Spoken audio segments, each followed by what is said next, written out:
You know, I think Nietzsche said it best.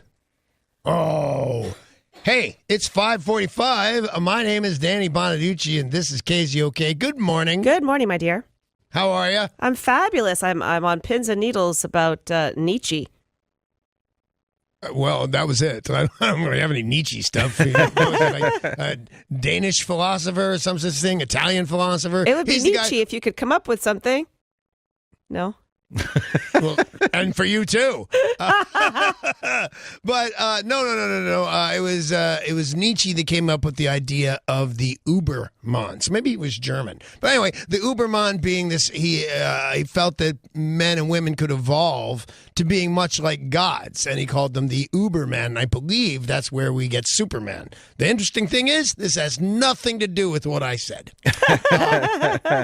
I'm actually talking about real live Ubers. I've been Ubering the last couple of days, see if it makes more sense. And in fact, in a lot of ways, it does. But my Uber guy, very nice, but he got lost on the way to work this morning. Now, you might say to yourself, how is that possible? You live a mile 4. You can essentially see the radio station from your house. You get down to the bottom of your street. I can see the building and that grain factory or whatever it is with the boats in front. How do you get lost? Here are the directions. If he didn't have a GPS that I'd have given him, I'd have given drive down till it's flat, turn right, we're there. That's very difficult to get lost. But here, in my estimation, is why he got lost. And if you're listening this morning, damn, he told me his name and I don't remember. Sorry.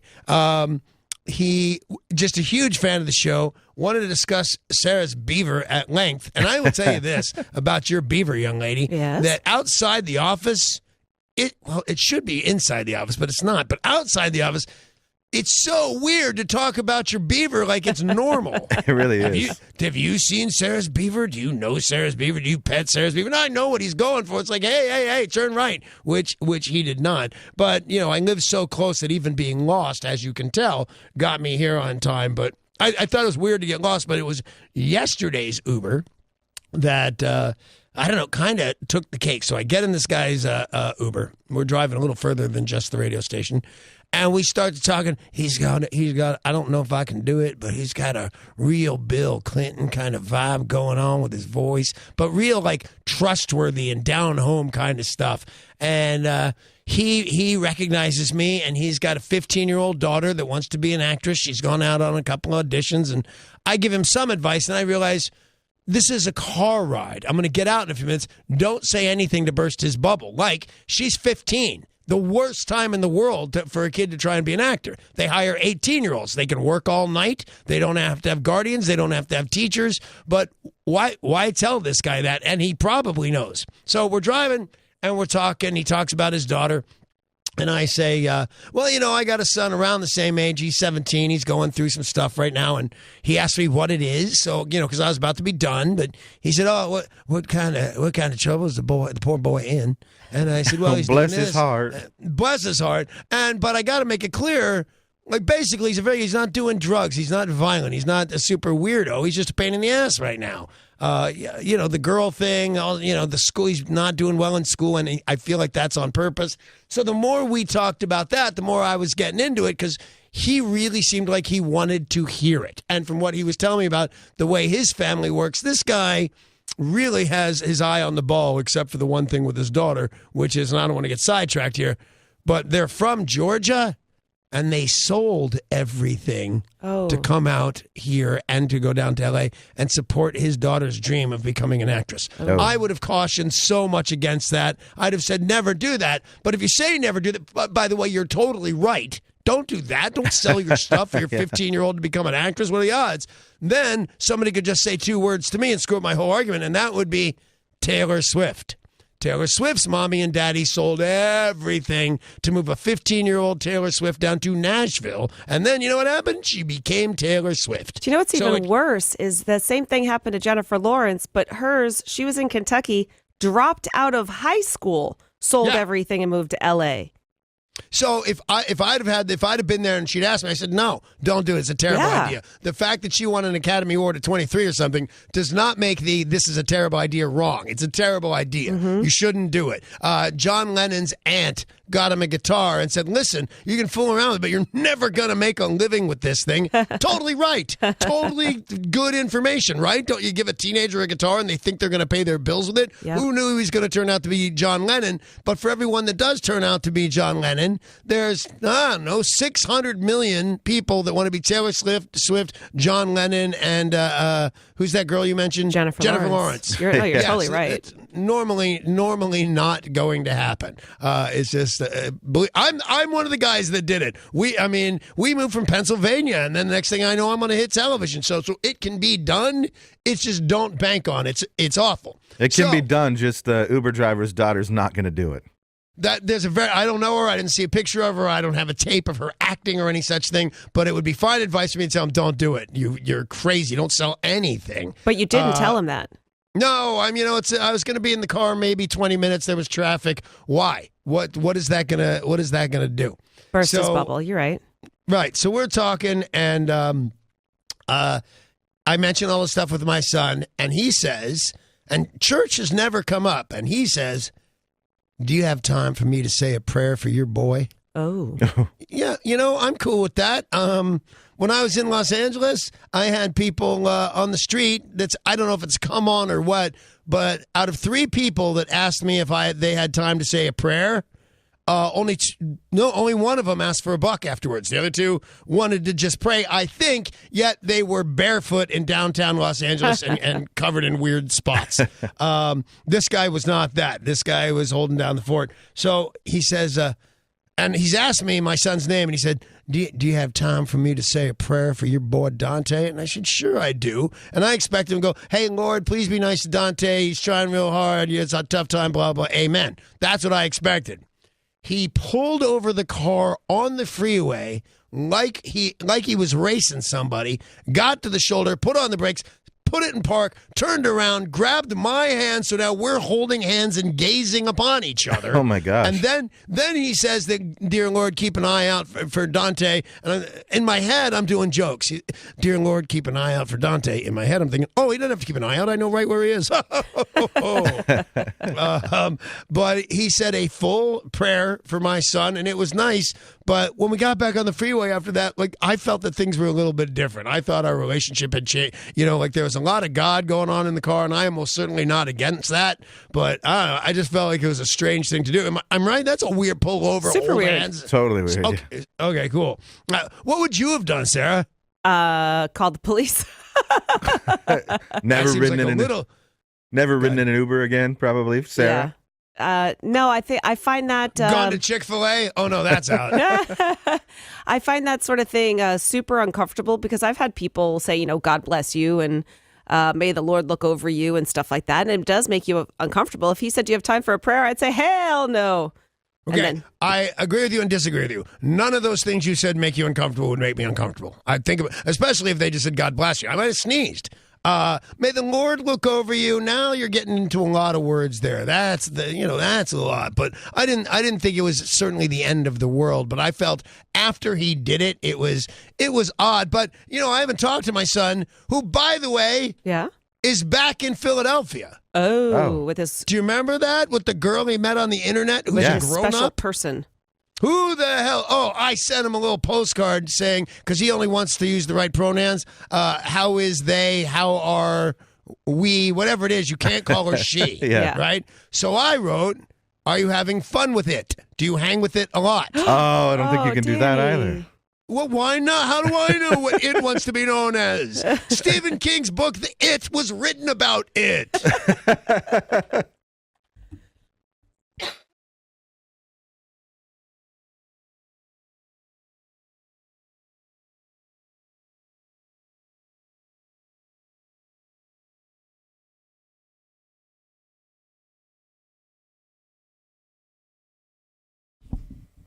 A 14-year-old boy has died after authorities say he was shot by a friend while they were reportedly playing. I will tell you, especially if it's one of the owners of the home is their gun. If a 14-year-old gets shot in your house with a gun that should have been locked up, I think you need to be locked up. There's just too much of it now. 20 years ago, 50 years ago, certainly, if you said, oh, man, my son found my gun in my drawer, they'd say, well, accidents happen. Those days are totally over. Lock up your gun. And a 16-year-old boy was arrested yesterday as a suspect in a deadly shooting in Seattle's High Point neighborhood.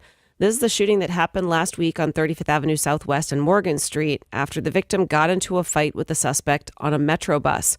Both got off the bus. The victim was shot multiple times and later died at the hospital. The gunman ran from the scene, but Seattle police were able to release surveillance video of this suspect and then got tips from the public and were able to track this boy down. As I said, 16 years old, and he was booked yesterday into juvenile detention for investigation of murder. One of the many reasons I don't take the bus. The second being you're not sure how it works. That's exactly right. Well, here's how it works. You give it money, and then it takes you places. Well, if that was all there was to it, then I know how it works because I coined that phrase. But apparently, if you get on and you give it money, it doesn't necessarily take you to the places you wish to go. Oh, no, it's a total mystery where you're going to end up. It's like some kind of game. Yeah. For the first time, fentanyl has been used in the execution of a U.S. prisoner. Carrie Dean Moore was put to death via lethal injection in Nebraska yesterday using a previously untested combination of 4 drugs, fentanyl citrate, the powerful synthetic opioid blamed for many overdoses. They also used the tranquilizer diazepam, a muscle relaxant cisatercardium, I'm pretty sure that's not how you say it. But and a potassium chloride, and that all in combination stopped his heart. So this was the first time they used his breathing. Because I think those guys suffocate. Well, in this case, they said it is stopping the heart. And this is, as I said, the first time fentanyl has been used in deadly lethal injections. This was a man who had been convicted of murder back in 1979, was not seeking any reprieves, and 2 pharmaceutical companies did attempt to block it, saying their reputations could be harmed, but this execution went through. Is that why they said it? Because the reputations could be harmed, not because it's going to kill a guy? You made the gun, if you will, that's going to kill a strapped-down guy on a gurney. Now, don't get me wrong, I don't care at all. But it just seems like an odd reason for them to say, no, we could look bad. they say it's improper use of their product, and that the justice system is making them look bad by improperly using their product. It sounds crazy, but what he said is spot on. It just sounds pretty bonkers. There is also a report, we've talked a bit about Demi Lovato and her overdose, and they haven't come out and said it officially, but there is speculation that she took Oxy that had been laced with fentanyl, and that's what led to her overdose. I read that too, and it was in the paper, but I'm still thinking, do they mean what they say? They said she took Oxy laced. Well, if it's laced with anything, it's not real live Oxy, right? It's bootleg. I don't know. Or is it something that they're doing to try to, quote unquote, enhance it? Right, like a speedball thing with both cocaine and heroin. Maybe she did it. Maybe she had the fentanyl and a normal Oxycontin and combined them. Maybe. I mean, wow.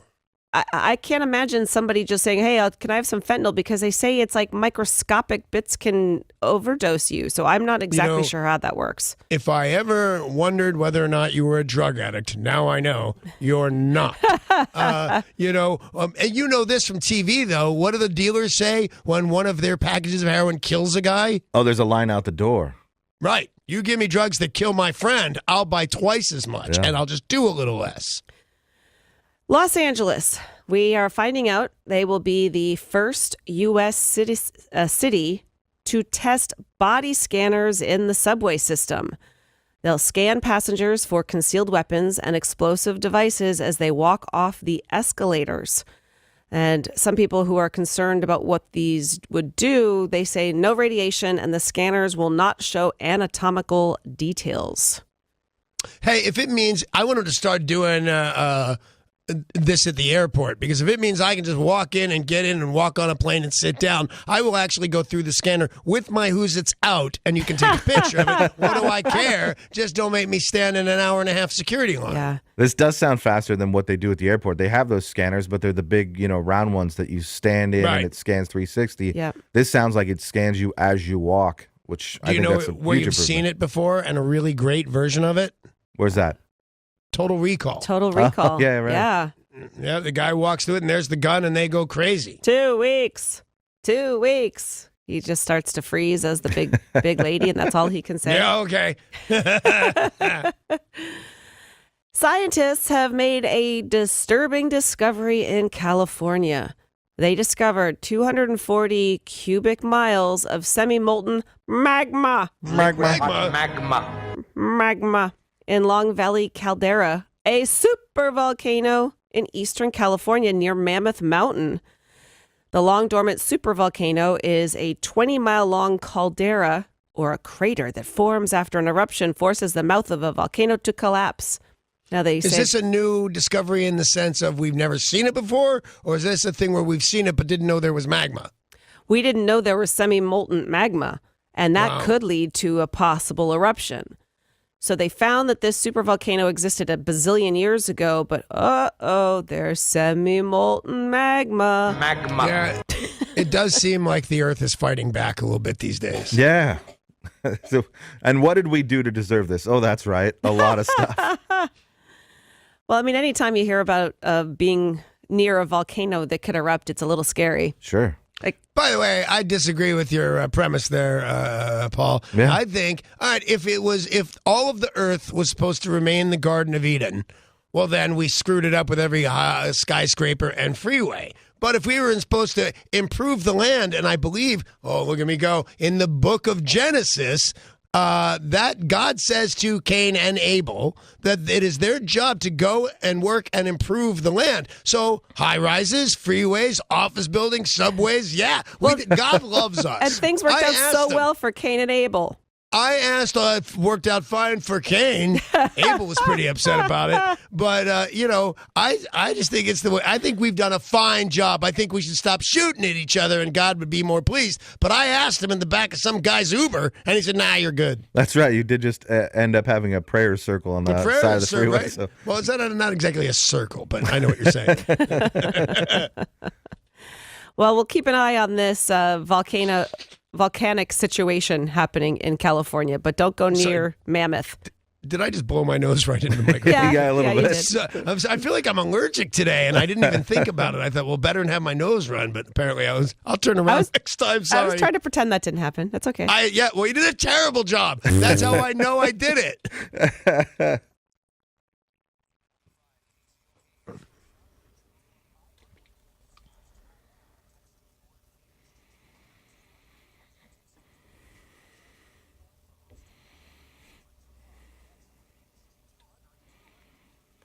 Text that word right now to 200-200. You could be headed to Vegas, KZOK.com for all the rules and details. Nice.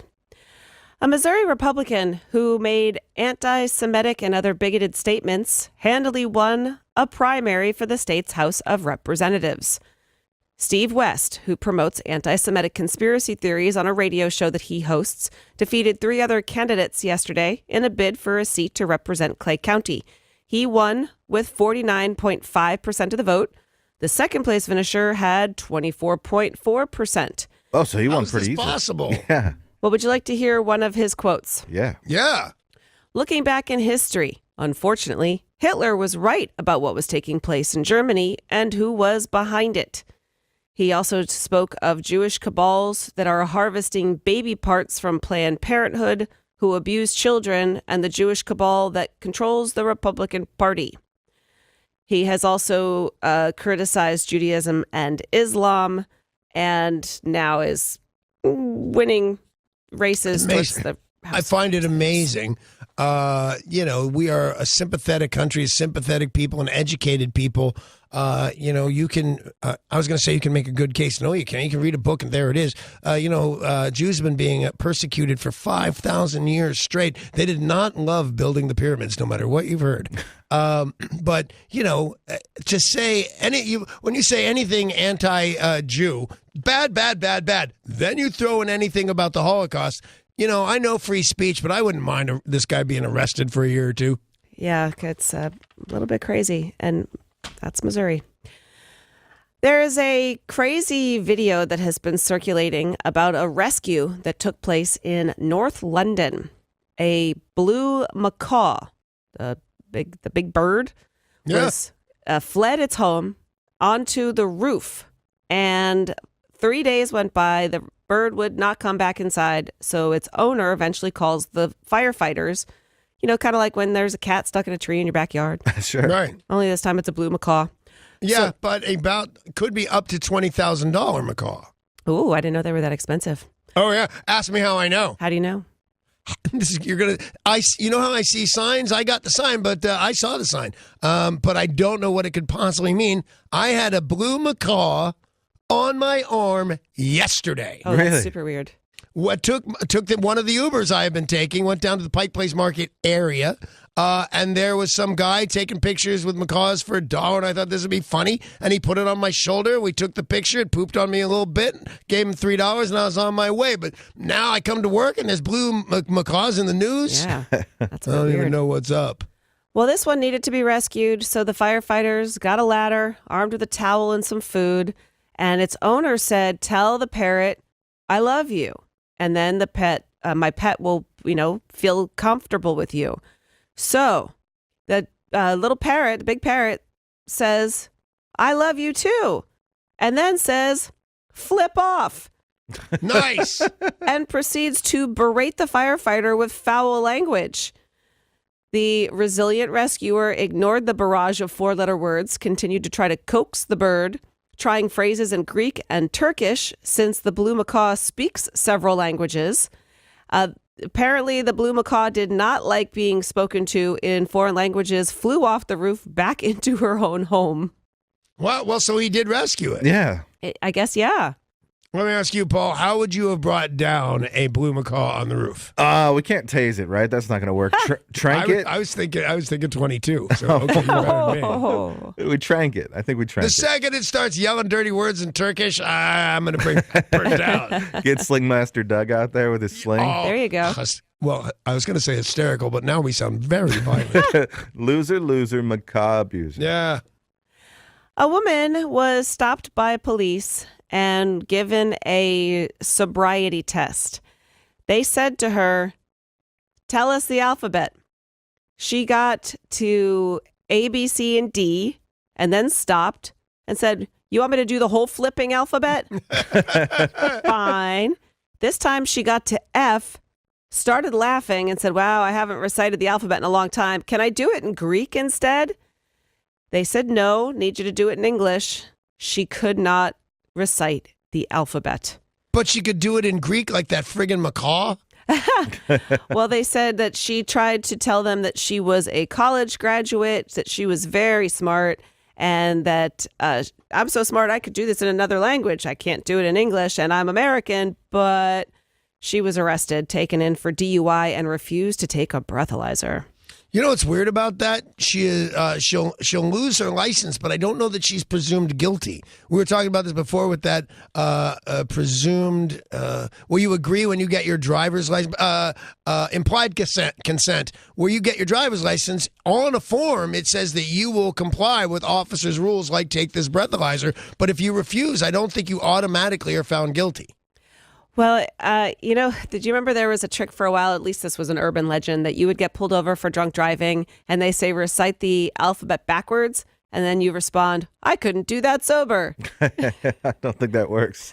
No, it's funny because I was in the hospital a few years back, had a super high temperature, had pneumonia, didn't really understand things, didn't understand where I was, how I got there.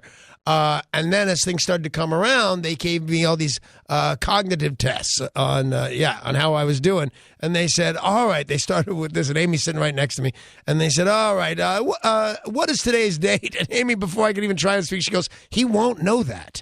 And they said, why doesn't he know today's date? And Amy says, I don't know, but he won't know today's date. And she said, okay. They said, what's your zip code? She goes, he won't know that. Wow, I gotta learn some things. Two sisters who oversaw the cafeteria in a Connecticut school system are accused of stealing $500,000 over a period of 5 years. 61, 67 years old, these two sisters, the lunch ladies. Right. They were slowly but surely stealing money from the cash registers. $500,000. So the cash register where kids bring money, they're stealing that money, and they end up with $500,000. $500,000 over how many years? 5 years. If I'm not mistaken, my math here, that's $100,000 a year that nobody's. Why is that place called a school? How do you not notice $100,000 a year is going out of the till that rings up the 35-cent milk? That's a good point. I'm going to guess that there's more than one person in trouble here. Like somebody should have been looking at the books a little bit closer. On to Australia. IKEA is finally giving Australians what you guys have been enjoying there for years. Frustration in being unable to put together their furniture? Meatballs. Oh, yeah, those are much better. Oh, yeah. They are actually going to be doing it a little bit different. They'll be doing it Australian style. Roo balls. Roo balls? Sorry? Roo balls. Is that a castrated kangaroo? It's going to be meatballs made out of kangaroo meat. Oh, like ground up kangaroos. Yes. So close. Super lean protein. It's not a terrible idea. And I can't say that it's delicious. I've had it on a couple occasions, but mine was like, one was in a soup, like oxtail soup, and the other was a curry, and I tasted the curry. But, it went down just fine.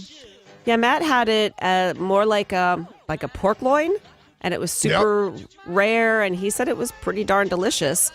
But as you've said before, Danny, there are a lot of kangaroos, and they need to be sustainable, like with their meat sources. So it's sustainable. It's good for you. It's you can roo shoot a balls. kangaroo in the head. Not a kangaroo. You could shoot kangaroos in the head all day long, and you'd never notice that the herd had been thinned. It's really kind of a plight. And you get out of the city. They show up in the cities. They show up in Sydney and Melbourne, but it's a novelty, and everybody goes, ooh. But in the outback and trying to cross the country, they're a danger to travel in your car. They just jump out in front of you. Well, now they're at IKEA. Roo balls. Dead.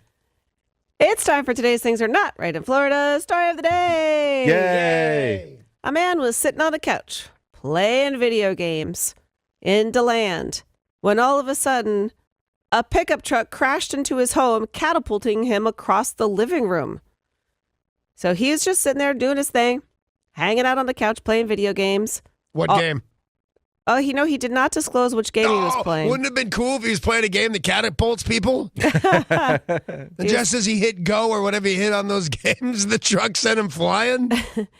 Well, he said he was very lucky not to be destroyed because what if he had an accident, if you know what I'm saying, and was actually playing Call of Duty? That'd be funny. A couple of things could be funny about this. Oh, Florida. Oh, Florida. When we come back with music news, Steve Perry, Journey, it's official. He's back, and we've got the audio. You can hear some of his new song next. A movie trailer is so controversial. How controversial is it? Oh, she's right. Sorry. How controversial is it?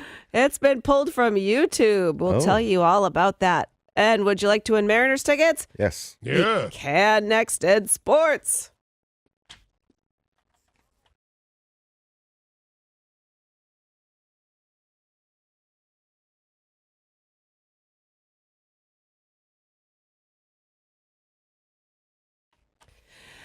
Well, we are finding out, finally, what Steve Perry's master plan is. Yeah.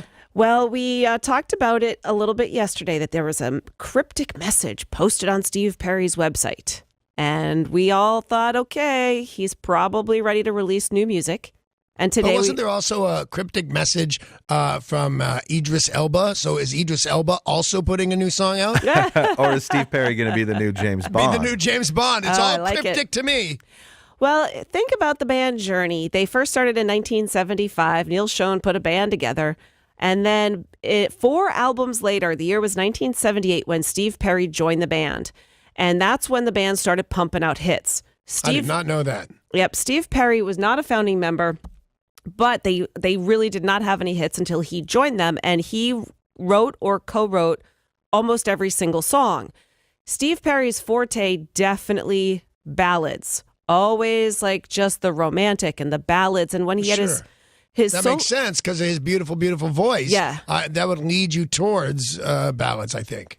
Well, and when he came out with his solo albums in the 90s, they too were ballads. And so we were wondering, what's Steve Perry going to come out with? Is it going to be a ballad, or is he going to channel his Neil Schon and have some guitars going on? Like, no one really knows what to expect. Steve Perry released a new song this morning that will be on his new album. Would you like to hear some of it? Yeah, I most certainly would. All right, Derek, hit it.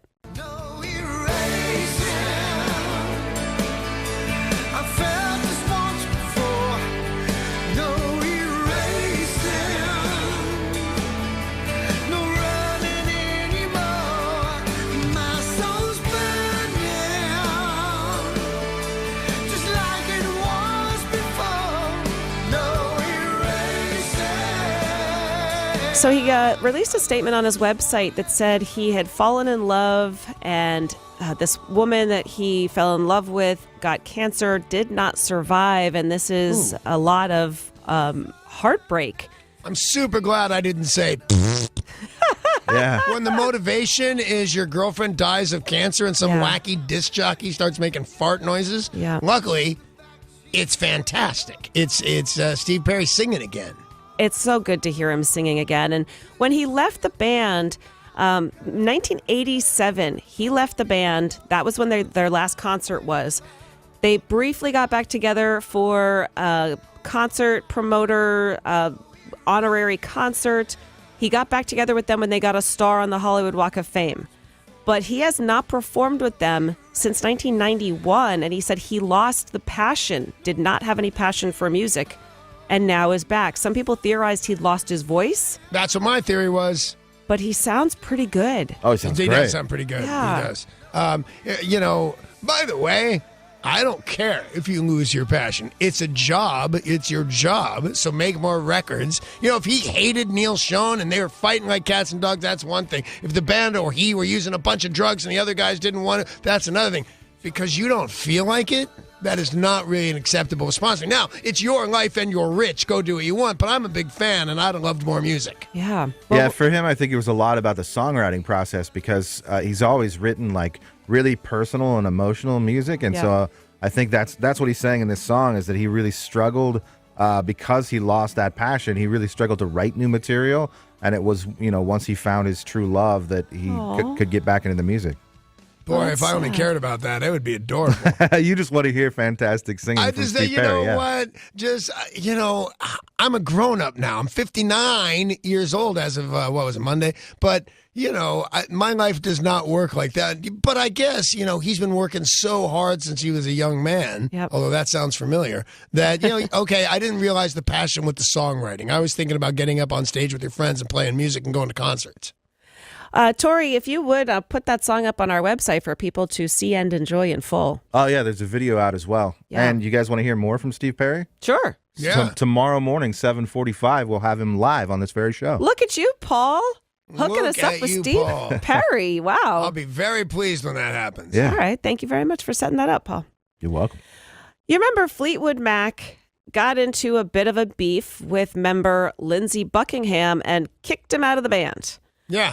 Fleetwood Mac going out on tour, and they said there was just too many shenanigans, that Lindsey Buckingham wasn't behaving properly, so they kicked him out. And now Lindsey Buckingham has announced a 2-month tour of theaters across North America. The closest date he has is going to be in Oregon. He does not have a Seattle date yet.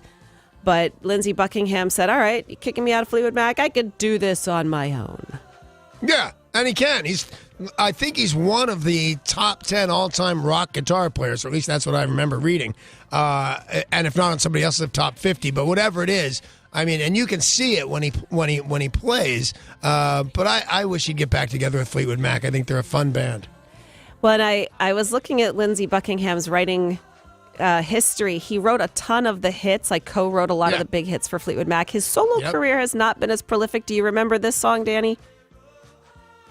Holiday Road? Yeah. I remember the song. Why? It's from Vacation. Yeah, right. Well, of course it's from Vacation. What are you trying to tell me? Well, this was his solo career. Songs there you like go, this. kid. You failed to mention that part. I swear to God, This is Lindsey Lindsey- Buckingham wrote this? Oh, I had no idea. This is him Me either. performing it. This is his song. This is his song that he created for a solo album that was then on the Vacation soundtrack. I just assumed everything that's on these is played by, what's that guy's name if it's a local idol? Kenny Loggins. Kenny Loggins. I thought it was a Kenny Loggins side of it. All music soundtracks are Kenny Loggins. Kenny Loggins. Do you know, I laugh, but I get it because a lot of them really are. Well, no, I guess then that Lindsey Buckingham's solo career was huge because we all know this song. Yep.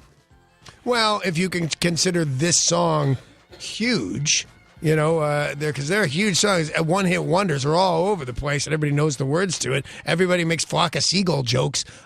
He'd have to do more than this to impress me. Yeah. But having said that, that impresses me more than you know. I didn't know he wrote that. That's outlandish. Holiday Road. See, everybody knows every word. Is that not him going in the singing box. as well? That was him singing. Well, that was Danny singing. But before that, when we were hearing the song. Lindsey Buckingham should be so lucky to sound like that. An Ohio Art Museum has announced a new exhibit of paintings by John Mellencamp. Really? His artwork is pretty fantastic. You know, Really? you do hear a lot about actors, musicians trying to, become artists, and most of the time it's pretty garbage. But From Howard Stern to Rush Limbaugh, everybody. I think it's a certain age thing sometimes, too.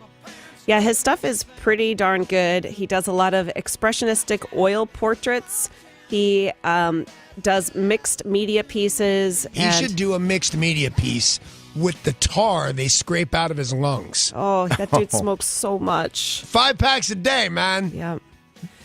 This art museum has also exhibited artwork by some other famous people like Bob Dylan, Peter Falk, Tony Bennett, Jessica Lange, Ronnie Wood, and Kim Novak. I wonder how Peter Falk's perspective is. Because his eyes are messed up?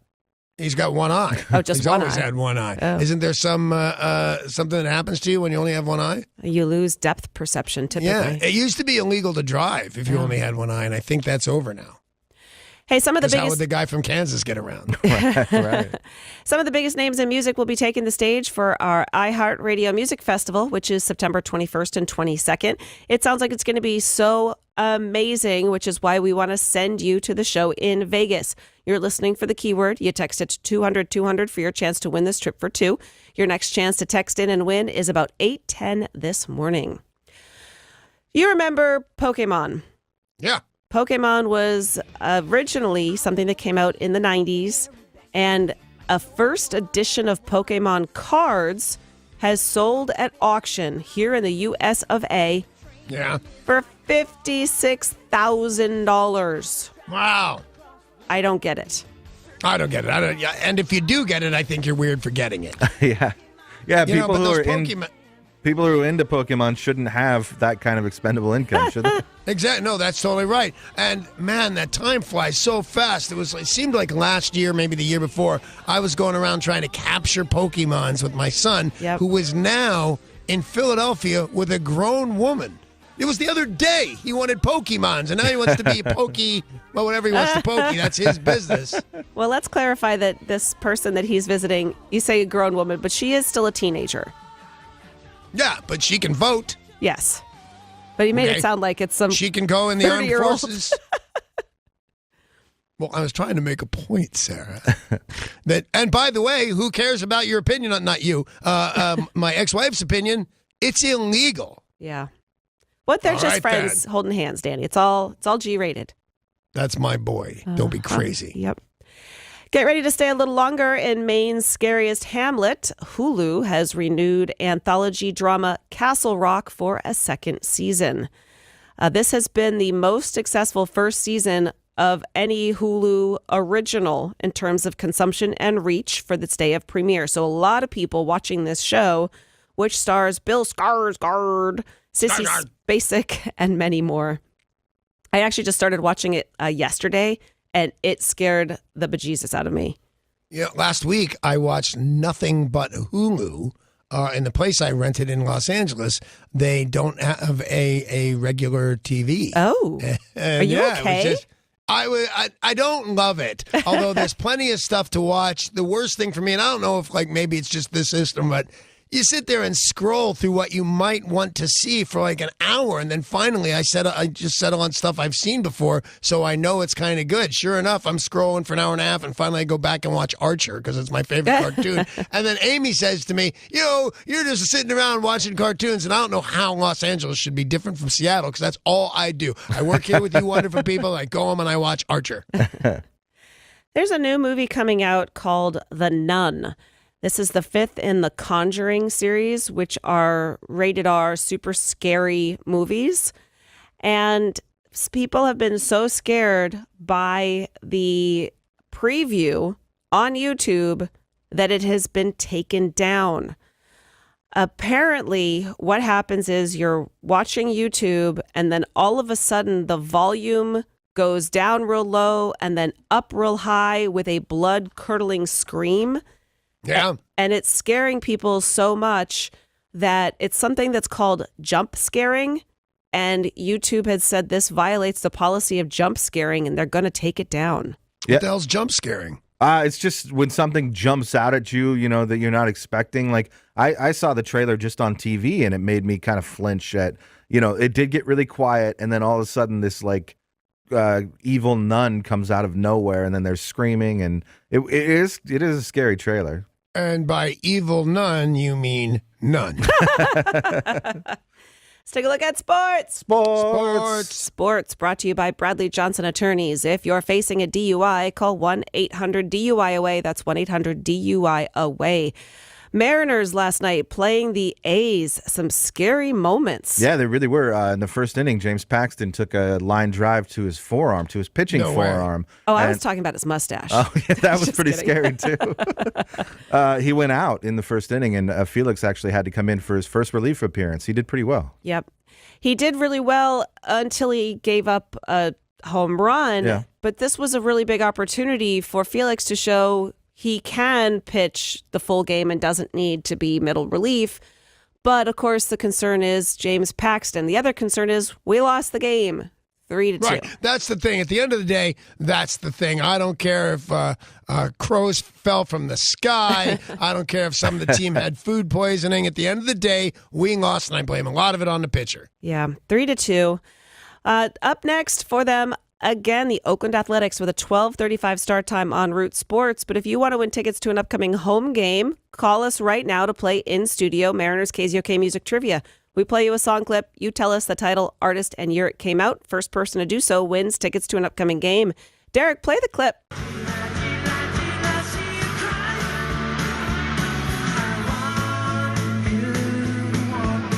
All right, call right now. 800-252-1025, artist, song title, and year it came out. So as Paul said, James Paxton did indeed get hit by a returned pitch. And the good news That'd be weird if he hit himself with a pitch. That'd be crazy. I mean, he's really good, but I don't think even he could do that. So he throws the ball. You're wrong. And then runs in front of it.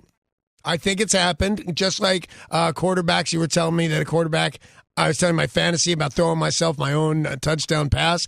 But I've now that I think about it, I've actually seen a quarterback catch his own pass. Yeah, sometimes it's batted back at him. I think he bounced it off bounced it off the back of one of his own team. Yeah. But he caught it and ran. Yeah. I think he got it first. So the good news about James Paxton's injury, X-rays revealed no broken bones. That's great. Yep. Now, the bad news is he will miss at least one start. They said the swelling is pretty bad. He doesn't have full range of motion. It does look like Felix Hernandez will take his place as the starter. Win, lose, or draw, and I'd certainly rather win. But win, lose, or draw, it'll be interesting to watch Felix again. And I wonder if the weight and importance of this re-entering is going to weigh too heavy on him for him to be as great as we all know he can be. Yeah. I think he's ready to prove himself. Like, he wants to get back out there, and he wants to show people that he's as dominant as he was a few years ago. Yep. I don't think he is. Yeah, but didn't he feel that way last night? Right, yeah.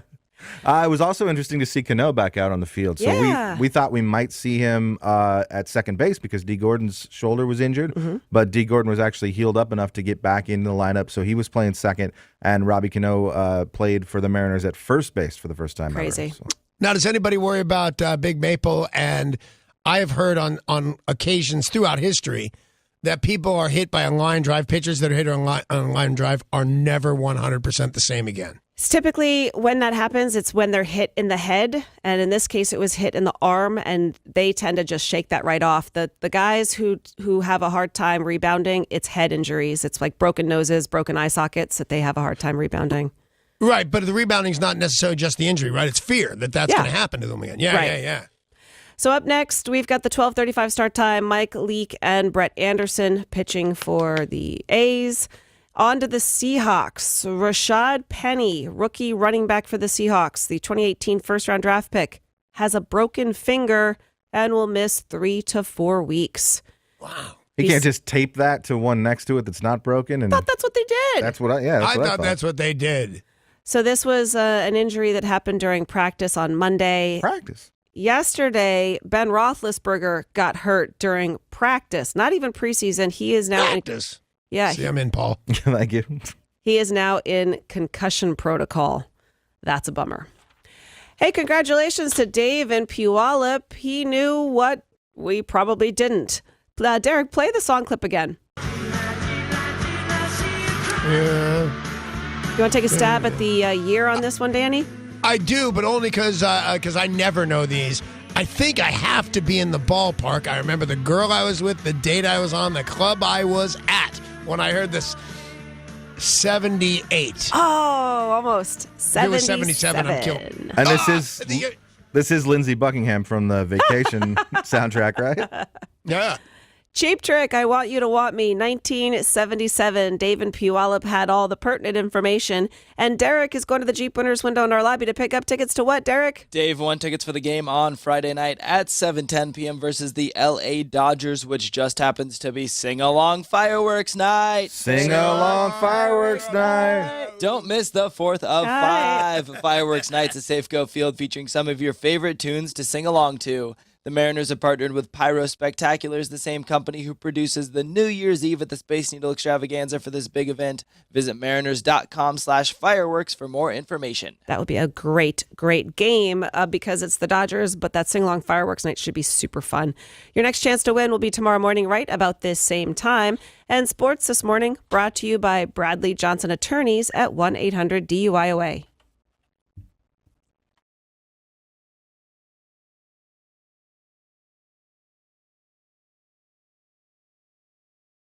Morning, and some of it is coming up at 7:20, not far from now, 15, 20-minute stops. And it's a game that's called Four, and not just regular Four, but the Four that you yell before you hit some old lady in the head with your golf ball. You don't want to do that. So be here at 7:20, play Four, and win a pair of tickets to the Boeing Classic, and that'll be at Snoqualmie Ridge. Four!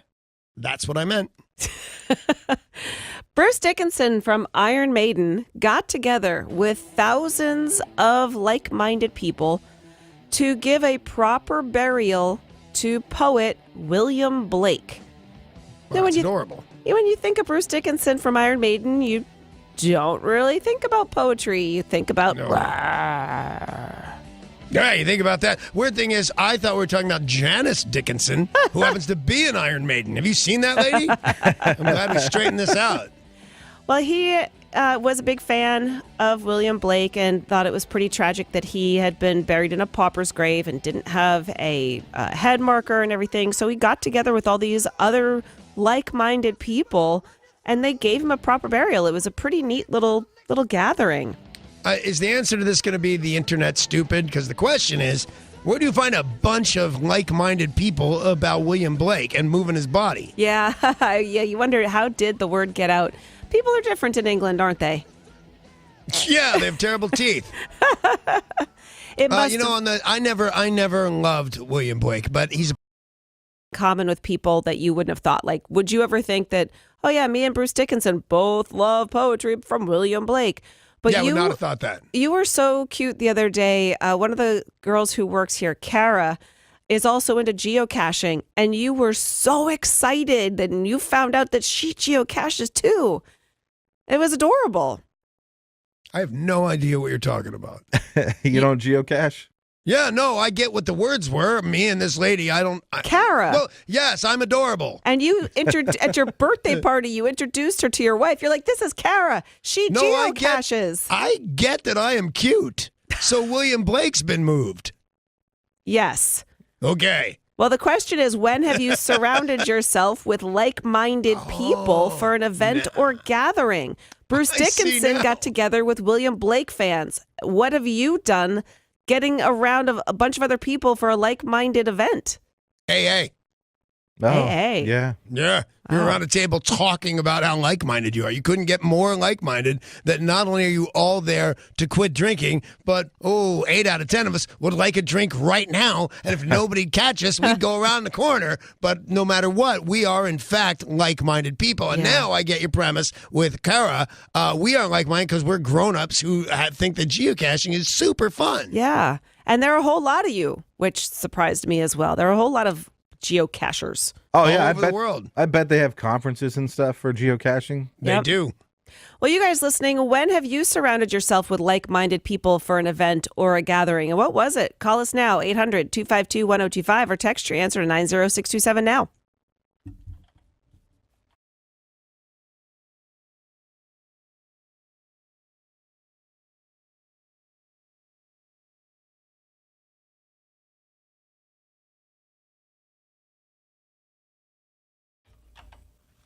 Here's what we be talking about. Bruce Dickinson of Iron Maiden, no less, got together with William Blake fans to move him and give him a proper burial. The question I'd like you to call up about is, when have you surrounded yourself with like-minded people for an event or a gathering? 1-800-252-1025 or text away to 90627. Good morning to Mike and Sultan. Hey, Mike. Sarah, good morning, Stinky Sexy Bonaduce. What up? Hey, especially the way they've been playing lately, but doing the walk through Pioneer Square into the Clink before a Sounders game, everybody's chanting and yelling and cheering and screaming. It's kind of an event. The march to the match, yeah. Before every home game, they do the big march to the match. Now, I have seen it on television, but I've never been down there for it. How many people would you say attend, Mike? Easily a couple thousand, probably, maybe even more than that. So I got to check that out. That seems fun. It sounds super fun.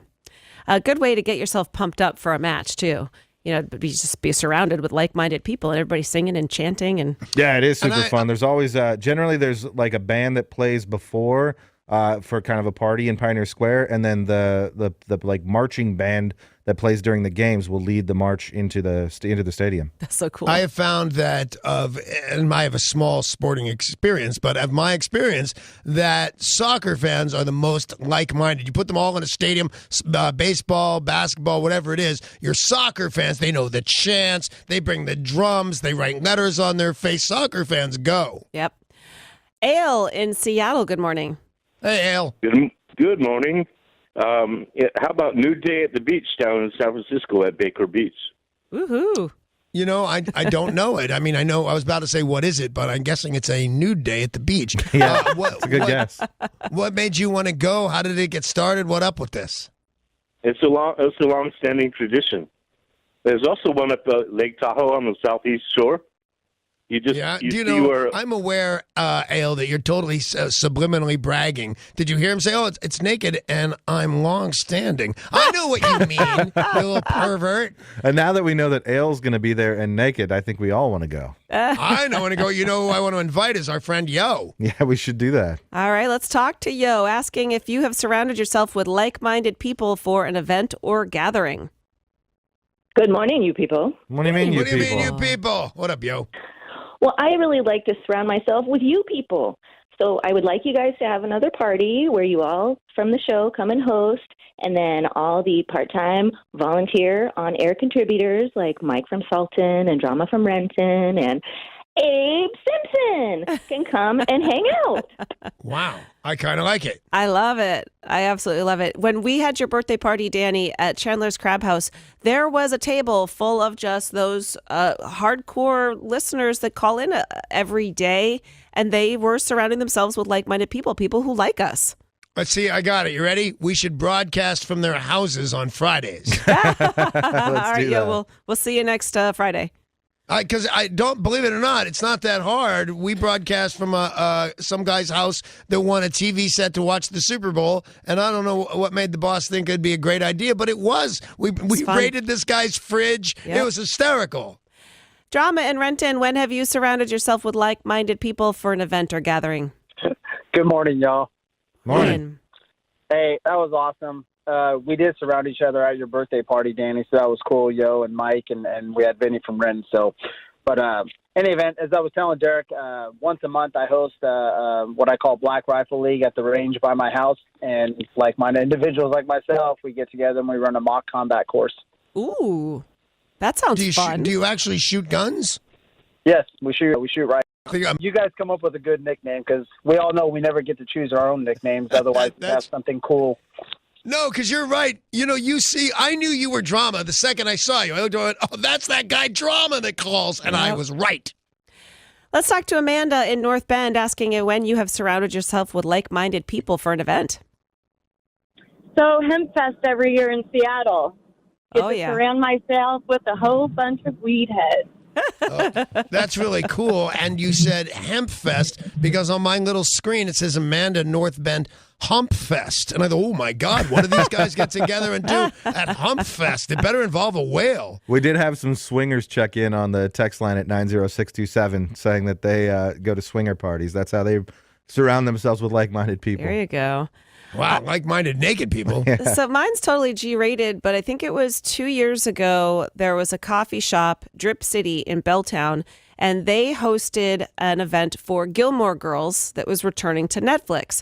And they redid the interior to look just like Luke's Cafe from the TV show. Oh, cool. And the line, Luke's Cafe. The line was down the block. I probably waited in line for an hour to go inside. And everyone was talking about Gilmore Girls, and everyone was so excited just to go in and get a free cup of coffee at a place that had signs up to make it look like something from a TV show. Wow. See, on the surface, it sounds terrible. But then when you dig a little deeper, it sounds terrible. But is that the show my wife was into? I don't know if your wife was into. Does it take place in New York? No. Oh, she was into. Oh, geez, I can't remember. Is it Gossip Girl? Gossip Girl, yeah. Yeah, she wanted to go on Gossip Girl tours. Well, I'll tell you, speaking of that stuff, these are like-minded people that are more like-minded with my wife, but enough with me. I went on a Beatles tour of Liverpool, went to John Lennon's house, which had, 15 people in it in a room that would hold 6. It was the summer. It was hot. It was awful. And these guys were in heaven and were quizzing each other. So I'm going to add a Beatles tour to like-minded people. How about Vinny in Renton? Hey, Vinny. You're going full circle today with Yo and Drama and myself. Yeah, we're covering the whole favorites. table. Good morning. Morning. Okay. Hey, I guess, I go on a lot of cruise ships for vacation, so I think we all have our own mindset for going on cruise ships, like-minded people. I love them. I've been on the cruise ships since I've been sober, but every time we go to get on a cruise ship, I think, how am I not going to drink? It's just a floating bar. As a matter of fact, it's floating timber. But they are, once I get on the boat and see how much there is, they are really fun. So it's not a surprise that you dig them, Vinny. Well, it's definitely a little cult of people who love going on cruises. There's websites that everyone goes to. Tony and Kapowsin, what is something that you've done surrounding yourself with like-minded people? Well, I like to, every last weekend in June, go to the Buckley Log Show. Oh, I had a log show never mind. Oh. I've heard that's really cool, the Buckley Log Show. I haven't been, but it sounds awesome. They do like lumberjack games. I want to log roll. I totally want to try and log roll. I can't believe that I don't have some story about the time I went log rolling, whether it's on a movie or in high school or drunk. But the fact of the matter is, I've never done it. We can change Paul, that. you want to do it? Absolutely. Next year, Danny, you and I will go down there and we'll compete. All right, cool. Paul, have you ever surrounded yourself with like-minded people for an event? Sure, yeah. Holiday and I recently went to a homesteading barter fair where like small farms get together and trade things that they've grown on the farm. Really? And I learned two things. One, everybody has like the exact same things. You know, you've got honey, you've got homemade jam, you've got eggs, cheese maybe you made. Pretty much, so you're trading with people who have the same stuff that you have. And also, those people are weird. Yeah, I've been trying to tell you that, man. Those people are odd. Tori, have you done this? Surrounded yourself with like-minded people for an event? The people who go to progressive rock concerts are a different breed of people, given most of them are old men. But I have met the Alice in Chains guys at King Crimson and Alan White from Yes. I saw him at a Steve Hackett concert. So all you little weirdo prog rockers get together. It's me and old men. Yeah. All right, real quick, I got one more I think you'll like. I'm in drag, not right now when I'm telling you about this event. I'm in pretty much full drag. My date is in a wedding dress. We go into the theater, everybody throws a rice at our heads, and we're all there dressed up to watch Rocky Horror Picture Show 1977. Yeah. It was awesome. Yeah, people still do that to this day. I know, I want to do it again. And Derek, have you surrounded yourself with like-minded people for an event? At the Bite of Seattle, I'm always surrounded by people who, like myself, are hot, sweaty, smelly, and hungry. Yep. You're right. Sums it up. Thanks for all your calls and texts. It is now time to play the new game, Sweeping the Nation. Four. This is your chance to win a pair of tickets to the Boeing Classic, August 20th through the 26th at Snoqualmie Ridge. You can watch 78P, and these tickets will start calling right now. 800-252-1025. Your chance to win a is a pro golfer and will play the Boeing Classic at Snoqualmie Ridge. The rest are pros of a different kind. Number 1, Dr. Beeper. Number 2, Judge Smales. Number 3, The Bishop. And number 4, Tommy Armour. Which of these 4 is a current PGA Tours Championship player? I believe it's Tommy Armour.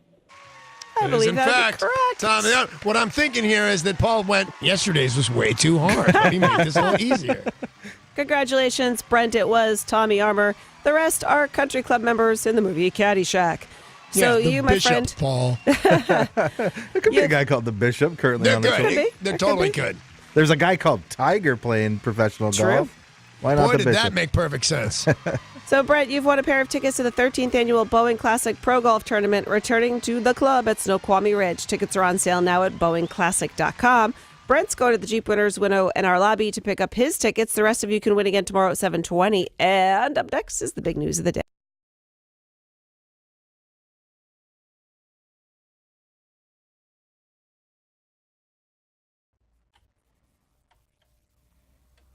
And the big news of the day, as always, is brought to you by Goldberg Jones Divorce for Men. Call 1-800-DIVORCE or go online to goldbergjones.com. Something strange happening in the school system in Colorado. A bunch of kids, in fact, 18,000 students, are being told when they go back to school to only show up Tuesday through Friday, 4 days a week. Wait, I'm sorry. I'm not lost in the sense that I didn't hear and or understand the words coming out of your mouth. Don't you have to take a big vote on that? Doesn't everybody have to get on board? Parents, voters, people around the towns? That's crazy. Well, the district has voted, and they are going to test out this 4-day work week. The goal is to save $1 million per year in transportation and utility costs. There's been pushback from parents because, of course, you've got to figure out who's taking care of the kid on Monday when you go to work. Yeah, now Where you've you got going? What are you doing? transportation and utility costs to deal with. Yeah. Right, and also you're losing time and productivity doing that. There's all sorts of drawbacks for it. As a kid, I would have loved it, but my son needs all the schooling he can get. He doesn't need 4 days a week. He needs 9 days a week to go to school and learn his reading, writing, and arithmetic. And I would be against it, except when I was an adult. Now, as a worker, when they were doing that, especially when I was working in restaurants, and they wanted to do the 4-day work week, I was all for it.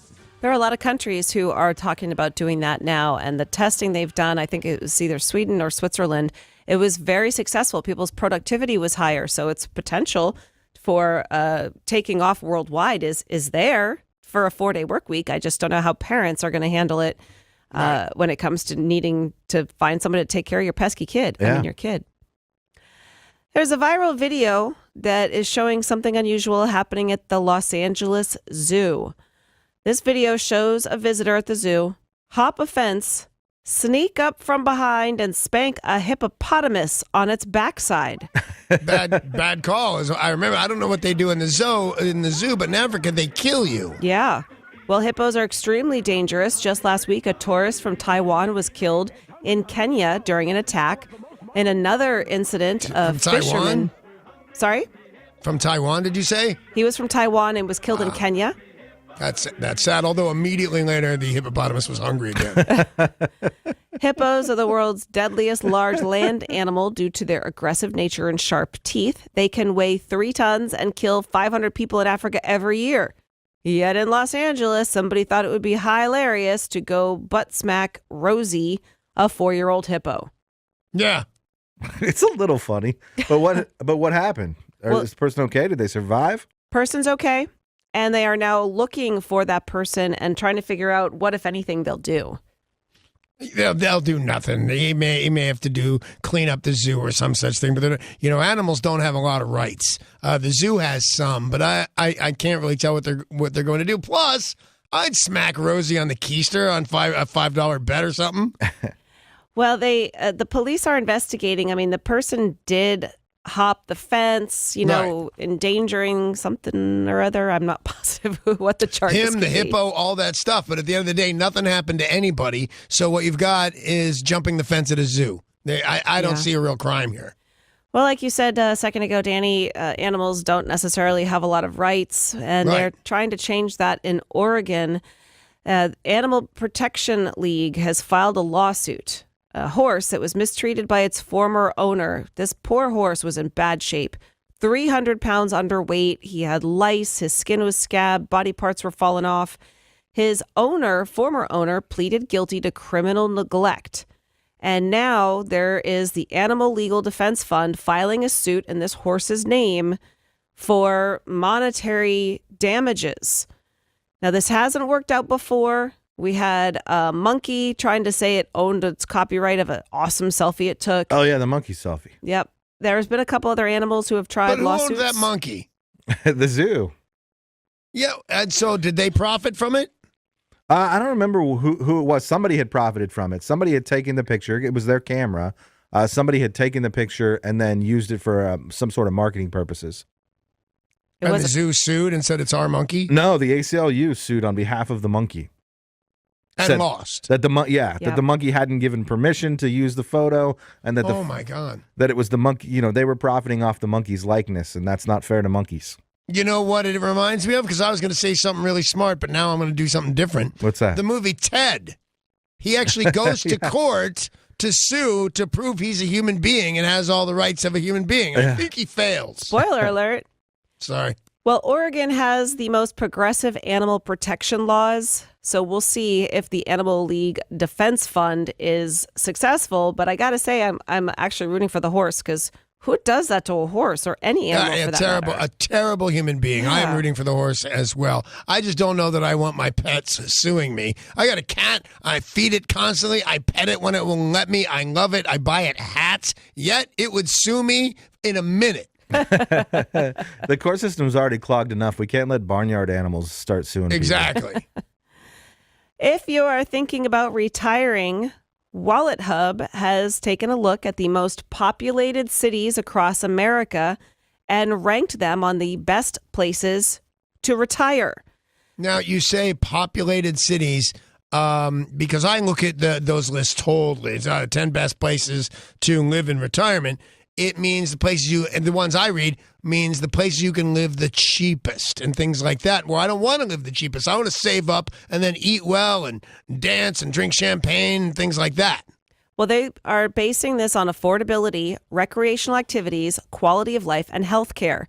So looking at the most populated cities, meaning that they're not just looking at tiny little towns. Correct. These are all going to be cities we've heard of? Yeah. Okay. So, a lot of people say Port Townsend always gets voted one of the best small towns in America.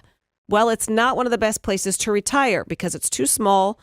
There's not hospitals nearby. There's not a lot of recreational activities. Quality of life is not as high. So looking at the best places to retire in America when it looks to bigger cities, Orlando, Florida is number one. There certainly are a lot of people who do retire in Florida. Yep. And now I would consider retiring in Florida. I would not. You've been to Orlando, haven't you, Paul? Yeah, I have. Yeah. Would you retire there? Would you think this is the place I'm going to relax and feel good about myself? No, I don't think so. No, because you have to get a job at medieval times while the kid gets a job at Disney World. It's all a big hassle. Alligators eat you. 3 of the top 5 best places to retire are in Florida. Orlando blows my mind because it's not on the water. Yeah. And it's terrible. Scottsdale, Arizona was at number 2. That one makes sense. Yeah, totally makes sense. I was just there. Beautiful place if you can afford it. And a month or so out of the summer, 112, 113 degrees every day. Tampa, Florida at number 3, Denver at number 4, and Fort Lauderdale at number 5. Opposite end of the spectrum, worst places to retire in America: Newark, New Jersey, Bridgeport, Connecticut. Don't know. Warwick, Rhode Island, Baltimore, and Stockton, California. Baltimore? Are you insane? As if you want to, you're 65, 70 years old and you need to buy more crack. I think we should all, you got a pension. Let's go buy some crack in Baltimore. Well, I'm saying if you got the money, but if you don't got the money and you don't want to become a big crackhead, I've had a couple of good times in Baltimore when I used to live on the East Coast, but mostly it's a worrisome place. That list of worst places to retire could also just be worst places to ever find yourself. True. Right. Worst place to live, no matter what age Worst you are. place to wake up. For the first time in 2 years, the Girl Scouts are unveiling a new cookie. In addition to their tried and true flavors, they're coming out with caramel chocolate chip cookies. Well, that sounds awesome. I want to hate it because I don't want them to change too much stuff. I think the world's moving too fast for me, but then that sounds delicious. It's a chewy cookie that will feature rich caramel, semi-sweet chocolate chips, and a hint of sea salt. And the Girl Scouts say they're not taking anything away. They're just adding something new, and it will be available next season when those pesky kids try to extort us again. Which they will. Yep. Lastly, in the big news, a selfie was sent out yesterday on social media that had fans in a frenzy. John Lennon and Paul McCartney's kids took a selfie together. This was Sean, who is 42, Sean Lennon, and James McCartney, who is 40. And it said, peekaboo. And that was the post. That was it? Peekaboo? Peekaboo. Those little rat bastards. You have to say something bigger than peekaboo. Well, some people want them to announce like a collaboration, but no. I want them to announce a collaboration. Nope. They're just hanging out. And what's his name? Zach Starsky Jr., whatever that guy's name is. He's the drummer for The Who. So now you got Ringo's kid is kicking ass. What do we need now? We need George's kid, who I happen to know, Danny Harrison, is one of the all-time great guitarists and looks just like his dad, Ringo Starr. Well, the picture's pretty remarkable because they both look like their dads. You know what's weird about that is Sean Lennon looks just like John Lennon if John Lennon were Asian. That's, it's so odd that he still looks like his dad. I mean, he's additional national, whatever it is. It's so weird that he looks like him, but he does. Yeah, collaborate. That's the big news of the day, brought to you by Goldberg Jones, Divorce for Men, 1-800-DIVORCE, or online, goldbergjones.com. Yeah, well, there's more. You didn't think we could possibly have more? We do. Coming right up, it's Jelly Bean's Joke of the Week.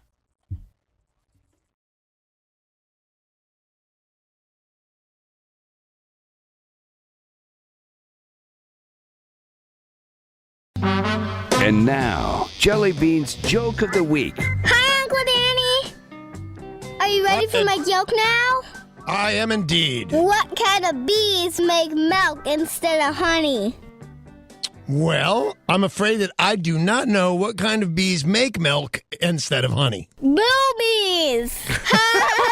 Mommy says not to use that one on the radio. I'm with Mommy. I'm laughing.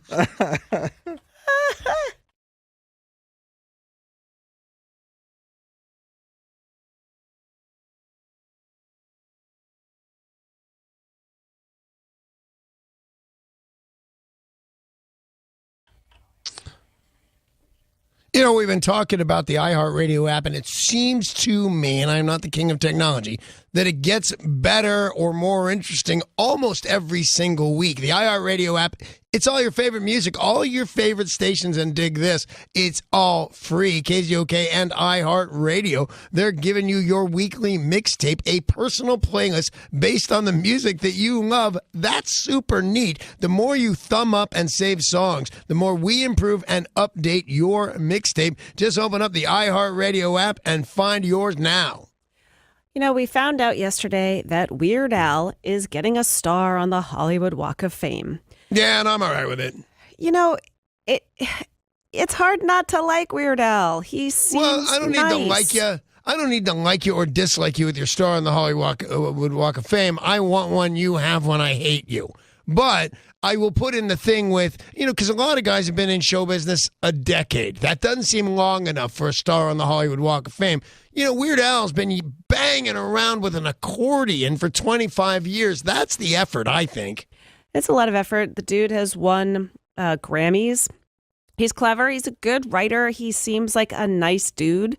And, you know, probably being able to play accordion is something you don't realize is very difficult to do. And some people... I've never taken a lesson or anything, but there was a guy with an accordion. I knew him, and every now and again at his house, high as hell, I'd strap on this guy's accordion. He'd give me a couple of notes or chords or whatever to play, and there's just so much going on accordion. There's a little tiny piano on the left side, then I don't know what the dots are on the right side. Then you have to keep it pumping. It's a lot of work. Yeah, so Weird Al is kind of underrated super talent. Yeah, I would agree with that. Yeah. I would agree with that. I thought maybe I was taking it one step too far, but no, okay, good. Well, who or what do you find to be underrated, Danny? Oh, man, I got a lot of them, but I'm going to go with ex-heavyweight champion of the world, Lennox Lewis. Overlooked, not taken that seriously. One of the best champs. It wasn't us. He's a British citizen, I believe, although he won the gold medal for Canada. And almost no boxing fans, average boxing fans, know the guy's name. He was great. Well, that's a bummer. Yeah. Or what do you find to be underrated? What is it? Let us know. Call 800-252-1025 or text your answer to 90627.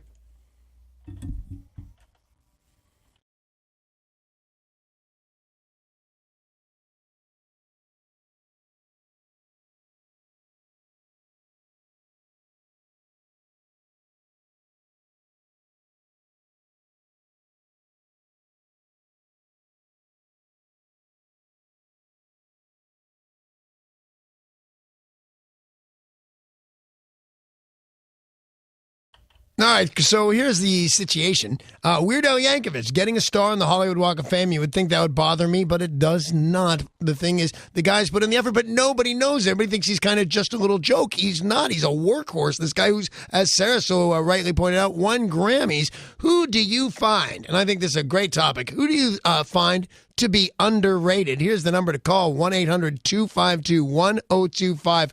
Or you can text to 90627. I'm going with Oates. Oh, Oates yeah. of Holland Oates? Holland Oates. Oh, yeah. It's always about Hall. Well, what about Oates? Oates is totally underrated. You couldn't have it without Oates. I don't know. Well, certainly he can. He's doing just fine. But the thing is, why did Oates disappear if he's so damn good? Well, I feel bad saying this, but his manager, he had a money manager who stole all his money. You'd think he'd be on the road and putting out albums even more. Yeah, right. But it's Hall and Oates. It's not Oates and it's not Hall. Hall is nothing without Oates. Do we have to agree with Sarah? Yeah, I don't think so. I mean, she can hold that opinion. He's had a show for 6 years called Hall's House or something, Live at Daryl's House. He just toured, and I will give you this. He did tour with Oates, and if he didn't need Oates, he wouldn't have done it. Exactly. So yes, you have to have the Oates. We're asking you guys, who or what do you find to be underrated? 800-252-1025 or text in 90627. We do have some great texts already into 90627. Somebody thinks the Seahawks are underrated. Oh. They don't buy what people are saying about the Hawks' chances this season. Another one along the sports line, former New York Jet Joe Klecko was super underrated. He was an all-pro at 3 positions, but he's still not in the Hall of Fame. Oh, that bastard. And Kai, and either Barry Bonds not in the Hall of Fame. Seems crazy. Right. Kai from Monroe says Snohomish County is underrated. interesting. A lot of people moving up that way. Yeah. Do you guys know the band Dr. Hook? See, that's the thing. I'll give you the best one that you'll know them after this. They're going to be on the cover of the Rolling Stone. That's them. Cover of the Rolling Stone. Oh, sure. Yeah, a big hit for them. But they are just, I happen to think, one of the best bands ever. They got a song called Freaker's Ball that's so funny. It's got one line in it that might need to be beeped out. But I think Dr. Hook is just an overrated band. An underrated band. They're just great. Well, you know, something that you may or may not agree with me, but something I find to be underrated is dominoes. Nobody plays the pizza or the game. The game. Nobody plays dominoes. And I got to go with both. Quite possibly, but dominoes, you know, it used to be one of those games that you saw people playing in the park all the time in big cities. They're always playing dominoes. It's like an old man's game. There's nobody learning how to play it anymore, and it's a shame because it's super fun. Yeah, you know, I got to tell you, I personally didn't care for it that much, but I don't care for things I'm not good at, which means I don't care about a lot of things. But I'm with you. I like old dudes in the park playing dominoes. I like old dudes in the park playing chess. I'm a big fan of that. I like to set dominoes up and knock them over. Does that count? No. Oh. Well, yes. It counts as a good time. It doesn't count as playing dominoes. I think that's underrated. Well, is there something that you can think of, Paul, that you, like a who or a what that you find to be underrated? Oh, a who for sure. The current cast of Saturday Night Live. We're not, they're not in season right now, but I think everybody had pretty much written it off. Like the last 10 years or so, that show's not been terribly watchable. And then along comes Alec Baldwin doing the Trump impressions. People tune back in. That's why I tuned back in. It's true. Yeah. And they have a great cast on there right now. So I'm excited for the next season. And you haven't said that in a long time. No, I haven't. SNL. Nor have I stayed up live to watch Saturday Night Live in forever. But last season, it had me tuning in and watching it live. Fair assessment. A lot of times we talk about stuff that we find overrated. Like all of a sudden, kale was everywhere. But there's a lot of stuff that is underrated. Tori, what is something, what or a who you find underrated? The squishy tapioca balls inside bubble tea.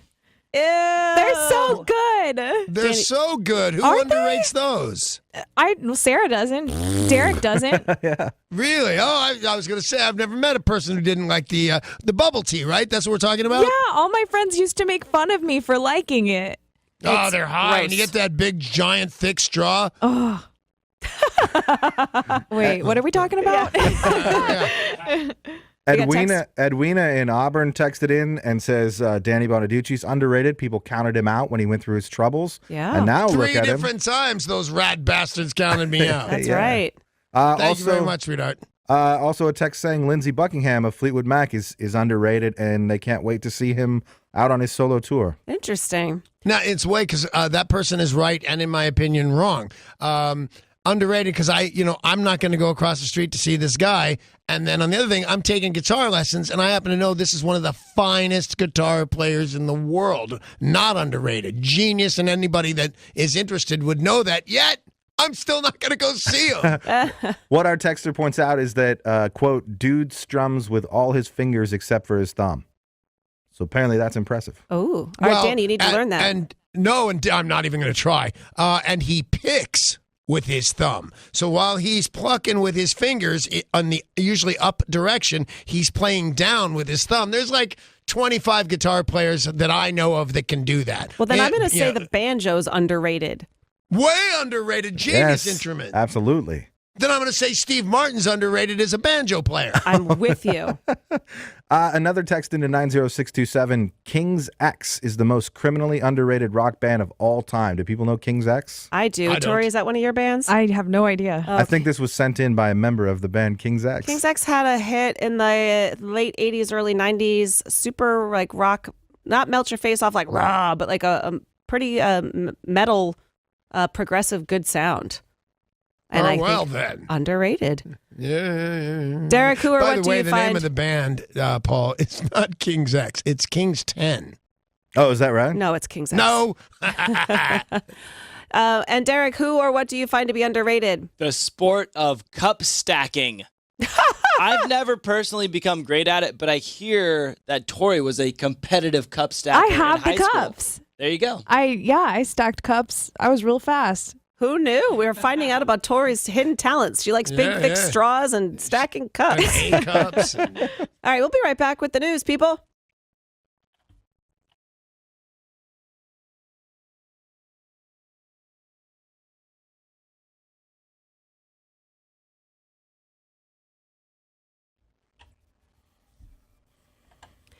A 14-year-old boy is dead after authorities say he was shot by a friend while they were reportedly playing with a gun at a home in Burien. The King County Sheriff's spokesperson says that the shooting happened at 8:20 in the evening inside of this home. The 16-year-old who shot him, they are describing this as a tragic accident. The 14-year-old died at the hospital. The police still have not disclosed who the owner of the gun is and whether or not any charges will be levied against the 16-year-old. I cannot think of anything more tragic than coming home and seeing one of your kids dead. I mean, it's in all the tragic books I've ever read. There's a line somewhere that says something effective. A man was not born to outlive his children. But a violent death of a 14-year-old, I just feel so bad for that family. Yeah. And a teenage girl and her boyfriend were rushed to the hospital after they were shot overnight in an Auburn apartment. This incident happened after 11 o'clock last night. A 17-year-old Tacoma girl and her 19-year-old boyfriend went to an apartment on 8th Street Northeast in Auburn. The two got into some kind of dispute with someone else in the apartment, and they were shot. The girl was shot 3 times, the boyfriend once. The male suspect, who we believe to be the shooter, fled the scene and remains at large. Their conditions were not immediately available, but a spokesperson says both are expected to survive. Wow. Danny, you just went up to Vancouver, yeah? I did. The Canada Vancouver? Yeah. Just that one. Well, I have a feeling... I still don't know why that's amusing. I cannot tell them apart till I'm there. It's funny because they're trying to play a trick on us. They're trying to get us.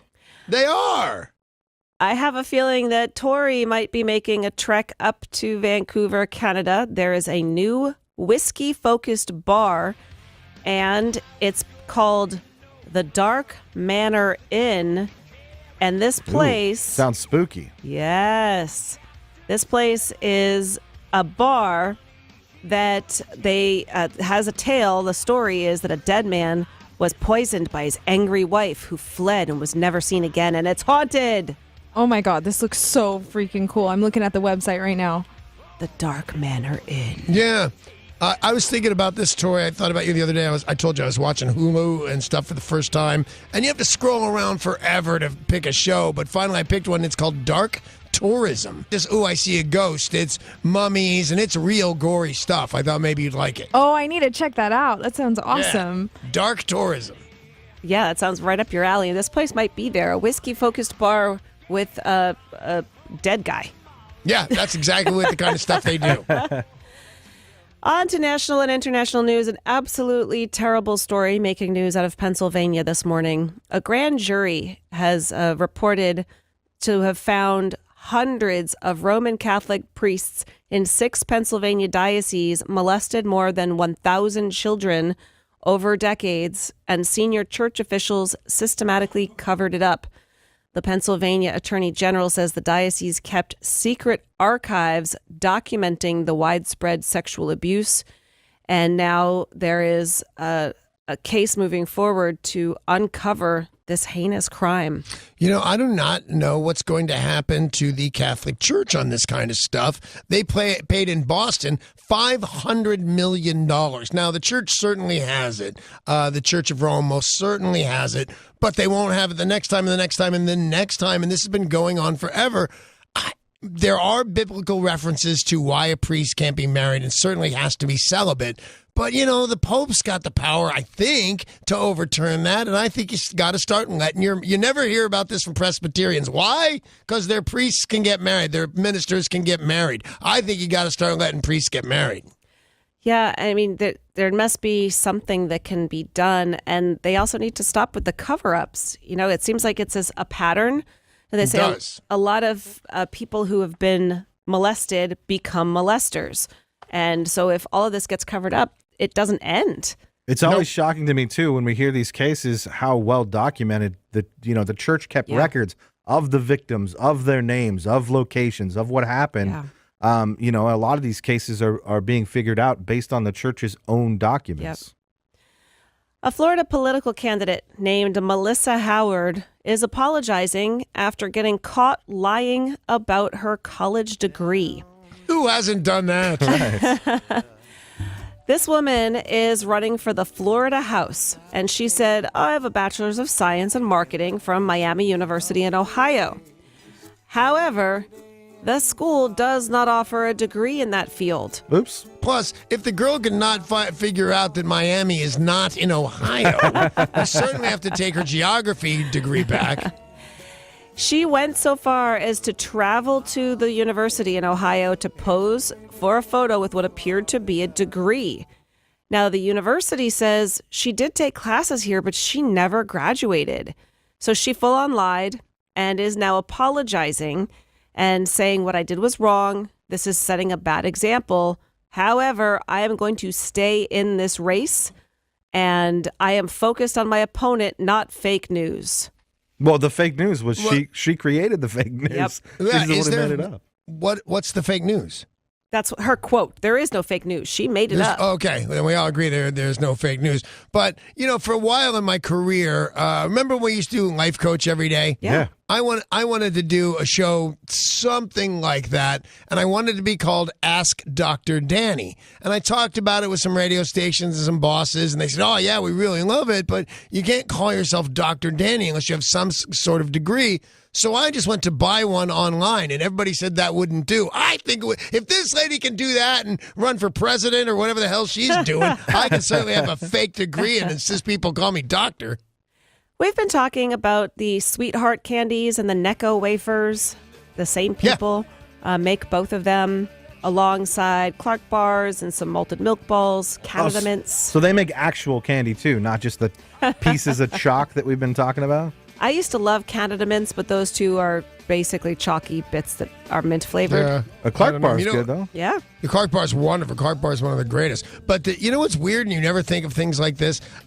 People, when they were away from their sweethearts during the Civil War, often sent sweetheart candy. That's how long they have been around to their loved ones. Yeah, and it's just a big and piece. And it tastes like it. Yeah, right. It is a big piece of history, and we were told that the New England Confectionery Company, or Necco, got into a bit of a pickle when it comes to finances, and they don't make pickles. They have been sold. We're finding out that Necco wafers could live to see another day. The Sweethearts could live to see another day, but we have no idea who the new owner is. They're keeping it a secret. Jeff Bezos. We all know. When you see him going on sale at Whole Foods tomorrow morning early, you'll see Bonaduce was right. It's Bezos. I was really hoping you bought it for me, Danny. I want Necco wafers. And what might be the cutest video of the week? We see a dance-off in a very unexpected place. We posted this video to KZOK.com. It is so flipping cute. This shows the airport. A TSA screening turns into a dance battle after a young boy showed off his moves as he was going through Newark International Airport. So they're standing in line waiting to go through the TSA, and the kid starts dancing. So the TSA officer starts doing the same dance moves. And then the kid full-on challenges him to a dance-off. He tosses his stuffed animal on the ground and proceeds to do, what's the one where you put both hands? The floss dance. Yeah, That's the big floss. one with the kids right now, the Yep. floss. And the TSA agent, he flosses fierce. And That's awesome. they're going back and forth, and it's just the cutest video. How cute is it for the guy still waiting in line to get through TSA? Most people seem to be very appreciative that, it's tough traveling with kids, and it didn't take any longer to get through, and it just showed. How old's this kid? He looks like he's probably 8. Yeah, something like that, 8 or 9. All right. I was going to hate him, but now I just think I'll hate his parents. And I mean, it's all of 20 seconds. So if you were standing in line, you got 20 seconds of entertainment, and you're only 20 seconds behind where you were. And hard to believe it wasn't Florida news. No, it's Canada. Police arrested a 34-year-old Winnipeg man who they say had large machetes taped to both of his hands as he walked down the street. So he looked like he might have been going to attack someone. They're trying to figure out exactly how he got machetes taped to both hands. And they think... Didn't he, they think he has a partner that does the duct taping for him? Well, I'm thinking about it a little too much, to be honest. But so I could see myself with my right hand taking up my left. Sure, that's easy. Yeah. But then how do I get my left hand to do my right hand because my left hand has a machete on it? Oh, you need help. You need No, I another don't think bad so. Canadian. I think I can do it by Okay. myself, and then I want to fight Slingmaster Doug. He gets his slings, I get the machetes, and we'll see how this works out. I think I know how it works. He's from a distance, and you're not. Yeah. I can block. I have cat-like reflexes. You need to fight Edward Scissorhands. Yeah. Oh, totally that, mate. Although he's got scissors, I'll get him. Or Wolverine. You got to fight Wolverine. Yeah.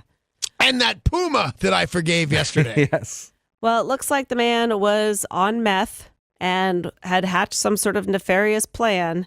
He is now in police custody, no longer with machetes taped to his hands. I have never been on meth, but I've been on lots and lots and lots of drugs that make you jittery. And I thought I could figure out how this guy taped both his hands. It's not that big of a deal. Now you put him on meth, and I don't see how it's possible. You're shaking. He'd cut his own head off. Head off.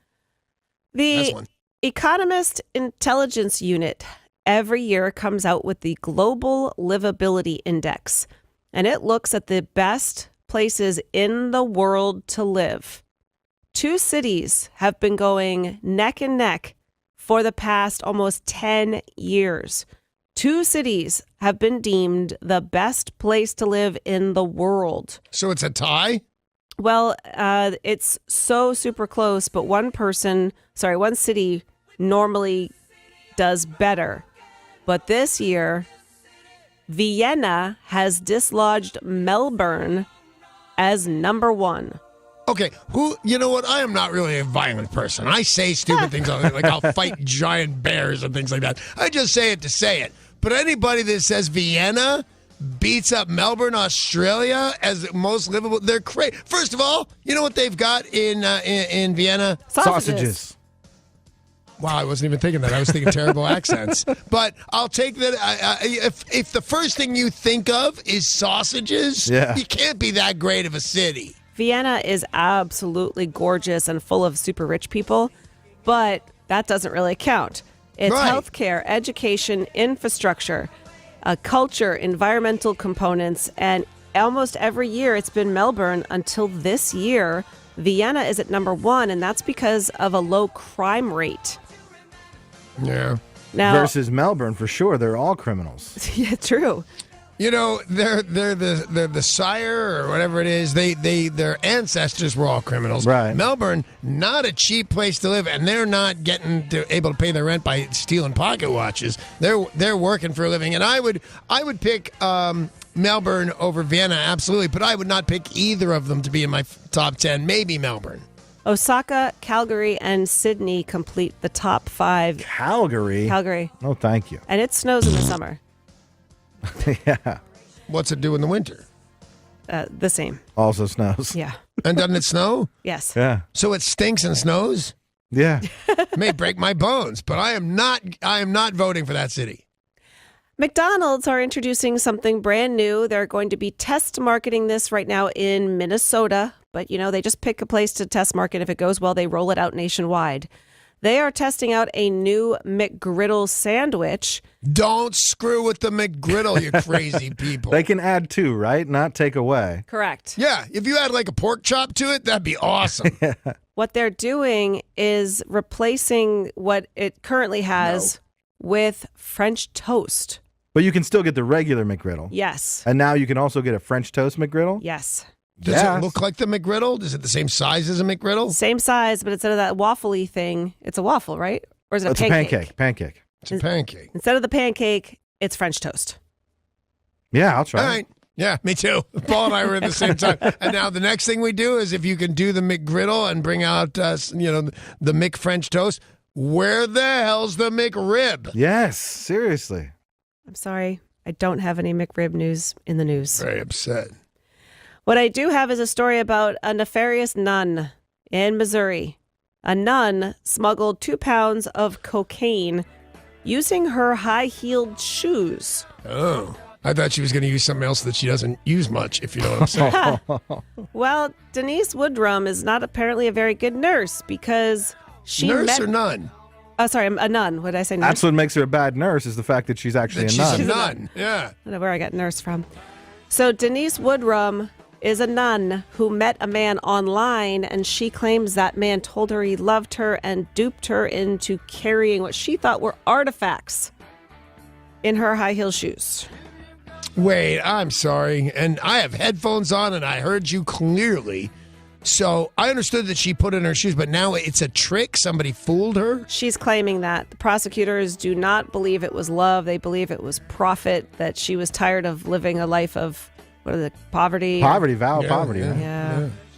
She's in trouble. So she thought she had John the Baptist's finger in her heel, yes. and it turned out to be blow going into jail. Yeah, I don't believe her. And I've been lied to by nuns before. I bet. I'm not sure why I said that. Yeah. Why were you lied to by nuns? Yeah, let's go. Because No, they all wait, lie. I want to follow the you bet. Yeah, this guy died, and then a couple days later, he just walked out of a cave like nothing had happened. Are you saying the nuns lied about that and it's not true?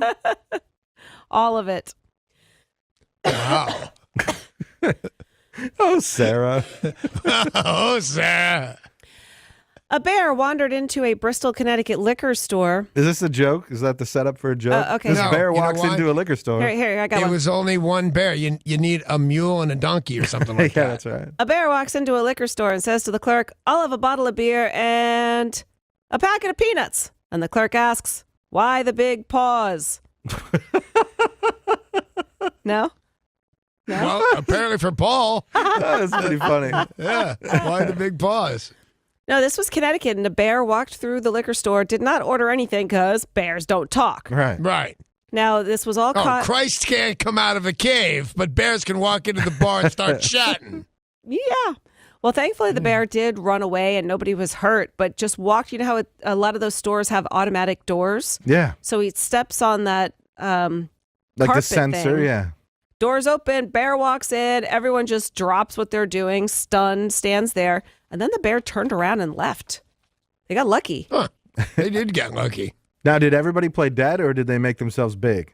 Because one type of bear you're supposed to do one type the other. This was a You're black. absolutely right. It's brown and black. Black, make yourself big. Black, I think you make yourself Yeah. big. and Grizzly bear, you Grizzly, you Make yourself put dead. yourself dead. Yeah. Yeah. Or offer. Although to I'm never pick in a doing basket. that. I don't care what they say. I'm never doing that. Which one? Making yourself big? Or? Either way, no, I'm going to make myself big for both bears. I'm not laying down and hoping I got the right bear, hoping this bear read the same books we read about what's going to happen here. I'm going to make myself big and hope for the best. You're just going to fight it no matter what, like all the other animals. No. I'm hoping to scare it away, and then I'm assuming if that doesn't work, I'm going to get eaten. Oh. But then I'll fight back the best I can, but right up until I'm dead. We need to take a super quick break, but when we come back, we've got new music from Steve Perry. That's right, lead singer Wow. of Journey. We have got some of his new stuff. We will play it for you next. Plus, an interesting story about John Lennon and Yoko Ono and how you can get up close and personal. Plus, all the latest on the injuries to the Seattle Mariners and the Seahawks next in sports.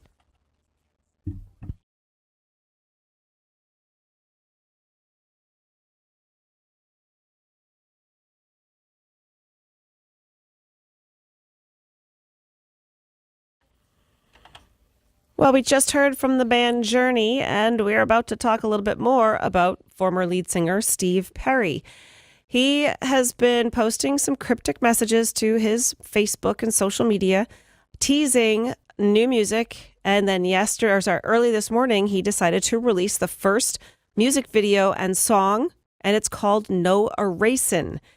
This is something that's coming out on October 5th. This will be his first solo album since 1994. Wow. He has not performed with Journey since 1991, but officially left the band in 87. So you said this is his first release of a song and video. How do you keep the video quiet? You know, that's kind of a big to-do. Yeah, it's something that, like, the rumors started 2 days ago, and then bam, it's here. Wow. Yeah, I got to see it. He's actually been working on this material for a couple years, so I'm shocked that we haven't figured it out before now. But everything, nobody really knew anything until the last couple of days, and then they didn't know it until this morning. Remember, he used to travel around with a band called, what was it, the Worms or something?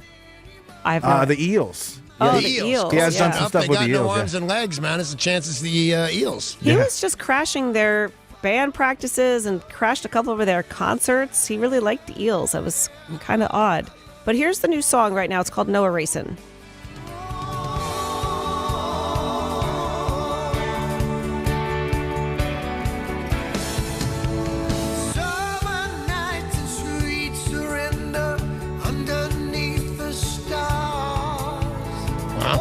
He's still got, his very husky, scratchy sound. I mean, that's traditional Steve Perry. He sounds the same. He sounds pretty, I don't think he sounds the same, but I think he sounds great. Yeah. Well, amazing. Maybe you should stop calling him a has-been.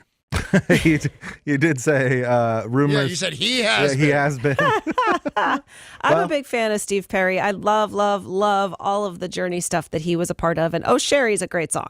Great song. I don't think you'll be calling him a has-been when we talk to him on the show tomorrow morning, will you? I will not. Okay, good. And I did not mean to say that, you troublemakers. Sure. I'm telling him. 7:45 tomorrow morning. We'll have Steve Perry join us right here on this very radio show. Thank you.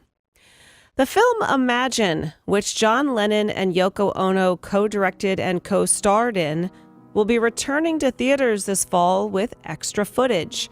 It's also going to feature restored footage and newly remastered soundtrack mixed in Dolby Atmos. This is being done by a guy who won Grammys for his work on the Beatles box set and the Love soundtrack. Screenings will take place around the world. Danny, mark your calendar, September. Well, look at this shirt, man. I've got my hoodie over it. I got a John Lennon shirt on right now. It's a big picture of him in the middle, and it says, let's see, For the People. Nice. Nice intentions and everything. But if you said John Lennon directed this, I'd say, it's going to be interesting. But John and Yoko, almost nobody co-directs because it never works. You just fight, and it's too weird. So what is this movie? Is it a lot of him sitting around, singing songs, walking around strawberry fields? What is it? Well, they said the couple made the film, not to be confused with the similarly titled 1988 film. This was made in 1971 at their home in Ascot, England. They released it the following year.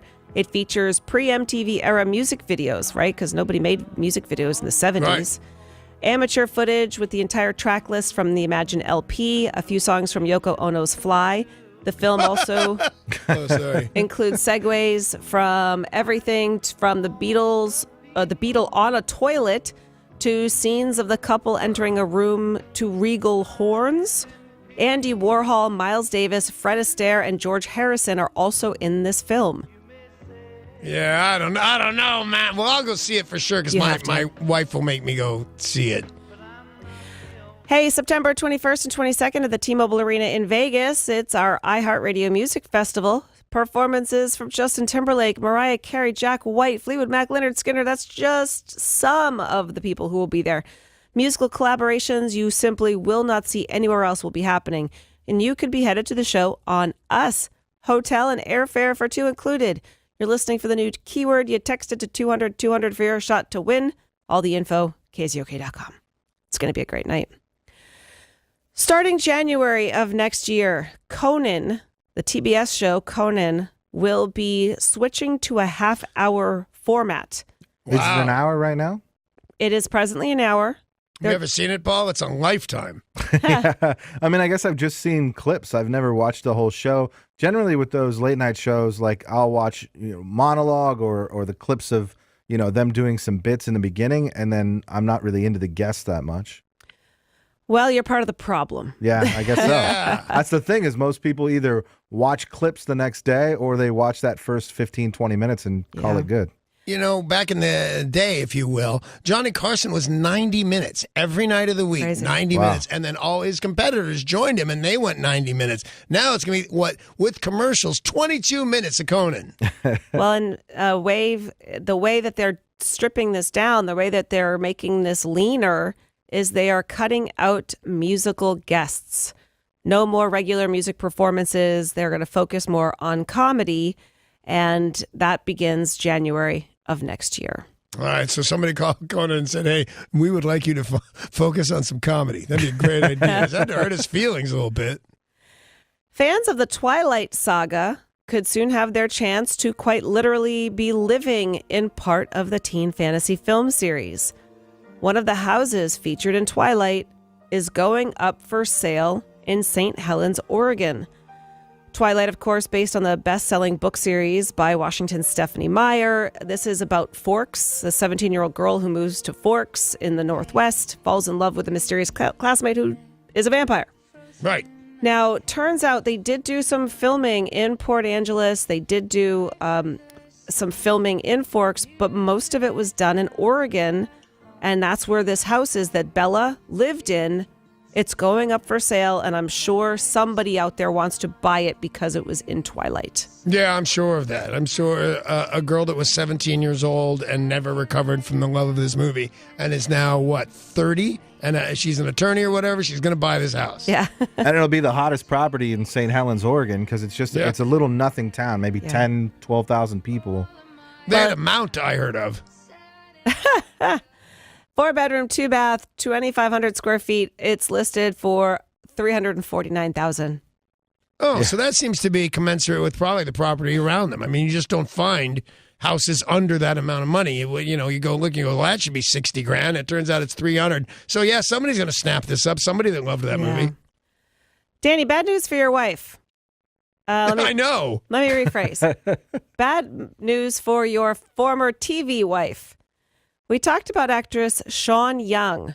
Oh, okay. I had no idea what you were talking about. Okay, Sean Young, right. She played your wife when you were the dead guy on CSI.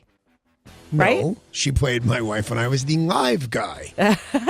Oh, no, I think she stayed my wife, but she didn't come back with me from the grave. She stayed around and did stuff, but they didn't want to work with her anymore. That's right. You died first, and then they said, well, Danny's so good, we got to figure out a way to write around the fact that he's dead. You're not going to believe this, as modest as I am. That's almost exactly what happened. That's awesome. Except he's so great, it was actually this. Man, the internet's going crazy with you. So that's their version of you were great. Well, she is best known, actress Sean Young, for being in Blade Runner. Yeah, and she was great at it. Earlier in the week, we talked about she was caught on camera stealing electronics from the set of a movie.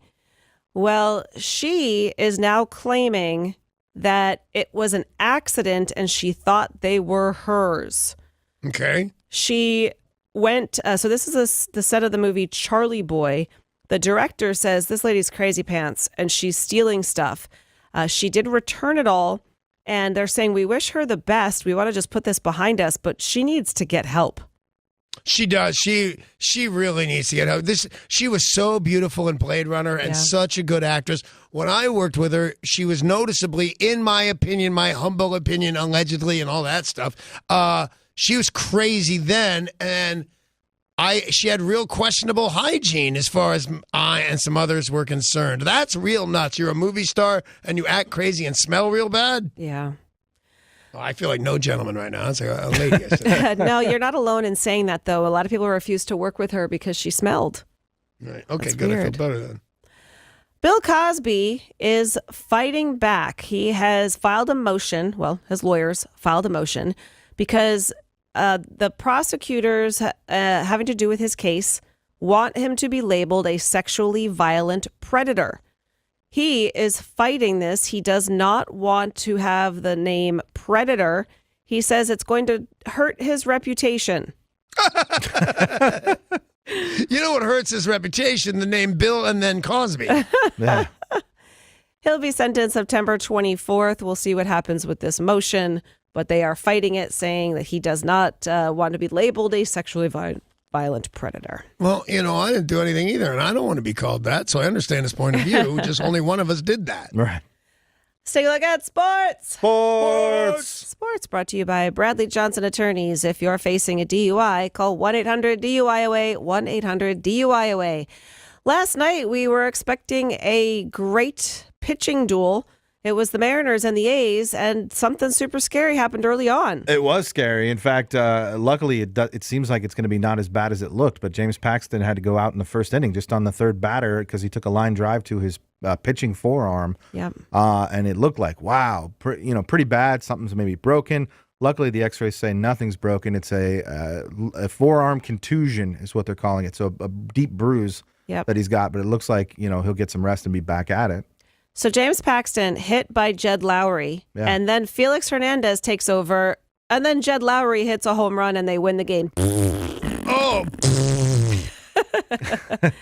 3-2, but they will turn it around today. Turn around. 12:35 start time. Root Sports, the Mariners, the Oakland Athletics, Mike Leake, and Brett Anderson. Hey, we also saw Robinson Cano last night. We did, yeah. We'll get to see him for a little while longer. He's not eligible to play in the playoffs, but we got to see him get back in action last night. We thought that we might see him at second base because D. Gordon was presumed to be out, but D. Gordon healed up his shoulder, was back in at second base, and so we got to see Robbie Cano play first base, which was kind of fun to watch. Well, I'm hoping that he can help Rashad Penny heal up quickly. Yeah. That's our rookie running back, our Seahawks 2018 first-round draft pick. Broken finger will miss 3 to 4 weeks. That's a lot for a finger. Yeah, I don't really see that. Especially, it's football. It's not tennis. Right. Just tape that thing up and get back in there. In football, don't we have a guy that doesn't have any fingers? Yeah, we do. We have a guy with. We got a guy with no fingers. Penny can't take one lousy broken finger. There's a guy doing his job every day, gets in the huddle, gets out there, knocks some folks down, and what's he got? 5 fingers on one hand. Can he play the banjo? No, but he can play football. Plus, can't they just bust out that can of magic spray that they spray on whatever the injury is and it heals it immediately? Sure. Up next for the Seahawks, the Chargers, 7 o'clock in L.A. on Saturday. Also in the wide world of sports, it worked for the Falcons, and now they are going to try it out in Detroit. Football, the Lions, they have decided to slash food and drink prices at Ford Field. Hot dogs and soda will be down to $2. Cocktails will be $3. Wow. Some prices will be lower within 60 minutes after the doors open. They said they know some people complain about the price. Some people aren't going to games because it's so expensive to drink and eat. So they're lowering the prices by leaps and bounds in hopes to get more people to attend. Well, I mean, I don't know if I wasn't going to a game, if I'd go for a $2 hot dog. But if I was waffling, I could eat a waffle. If I was going back and forth on this thing, should I go? I don't know. It's kind of expensive. Wait, $2? I'll go to that. Yeah. Especially $3 cocktails? That's awesome. Yeah. Although you get a glass of swill with some orange juice in it, but what the hell? You hear people say all the time, like, I prefer to watch the game at home because the view is better and the beer is way cheaper. Yeah. Well, I'm that guy. I say that all the time, and I say it about the fights, my favorite game. I watch at home because I have a big screen and a wife that'll get me stuff. Kobe Bryant works with Body Armor, and Coca-Cola is acquiring a minority stake in Body Armor, and they are going to be coming out with a sports drink to battle Gatorade. So you don't mean actual body armor like I thought? No, it's a brand of. They have a sports drink already. It's a brand of like a Gatorade or a Powerade, but the brand's called Body Armor. And it's called Body Armor? It's got to be slinging these days. Kevlar. Right. You probably have some Body Armor that you wear and don't even realize it. It's one of the most, if not the most popular sporting apparel brands. Oh, I think you're thinking Under Armour. You're thinking of Under Armour. I'm thinking Under Armour. What the heck's Body Armor? Body Armor. Is that something you wear so that people don't hurt you? It's Kevlar. But in this case, it's a company that makes a sports drink. Oh my gosh, I was totally thinking Under Armour. What are we talking about? Is it I have Under no Armour? idea. Body Armor. It is Body Armor. Kobe Bryant and Coca-Cola joining up with the company Body Armor that makes the sports drink. Wow, I'm really confused. And you're the one telling us the news. I don't know Sarah. I'm not telling you anything. I'm telling you that sports is brought to you by Bradley Johnson Attorneys. If you're facing a DUI, call 1-800-DUI-AWAY. That's 1-800-DUI-AWAY. Hey, Why is Paul waving? What? What? Nothing. I was waving away. Yeah, waving away. We have a big show tomorrow. Huge show. 7:45. Steve Giant show. Perry, formerly of Journey, will be joining the show to tell us all about his new solo album. We've also got your chance to win the nice golf tickets. Yeah, to the Boeing Classic at Snoqualmie Ridge. We'll do that at 7:20 tomorrow when we play Four. That's all I got, Dooch, man. All right. Well, I got more because you know what I got? What? I got Steve Slayton. And when you got Steve Slayton, you don't need anything else. All right. That's right. Steve Slayton's going to walk in the room, and he's going to play a bunch of classic rock and roll for your listening pleasure. We should all get out of his way, so bye.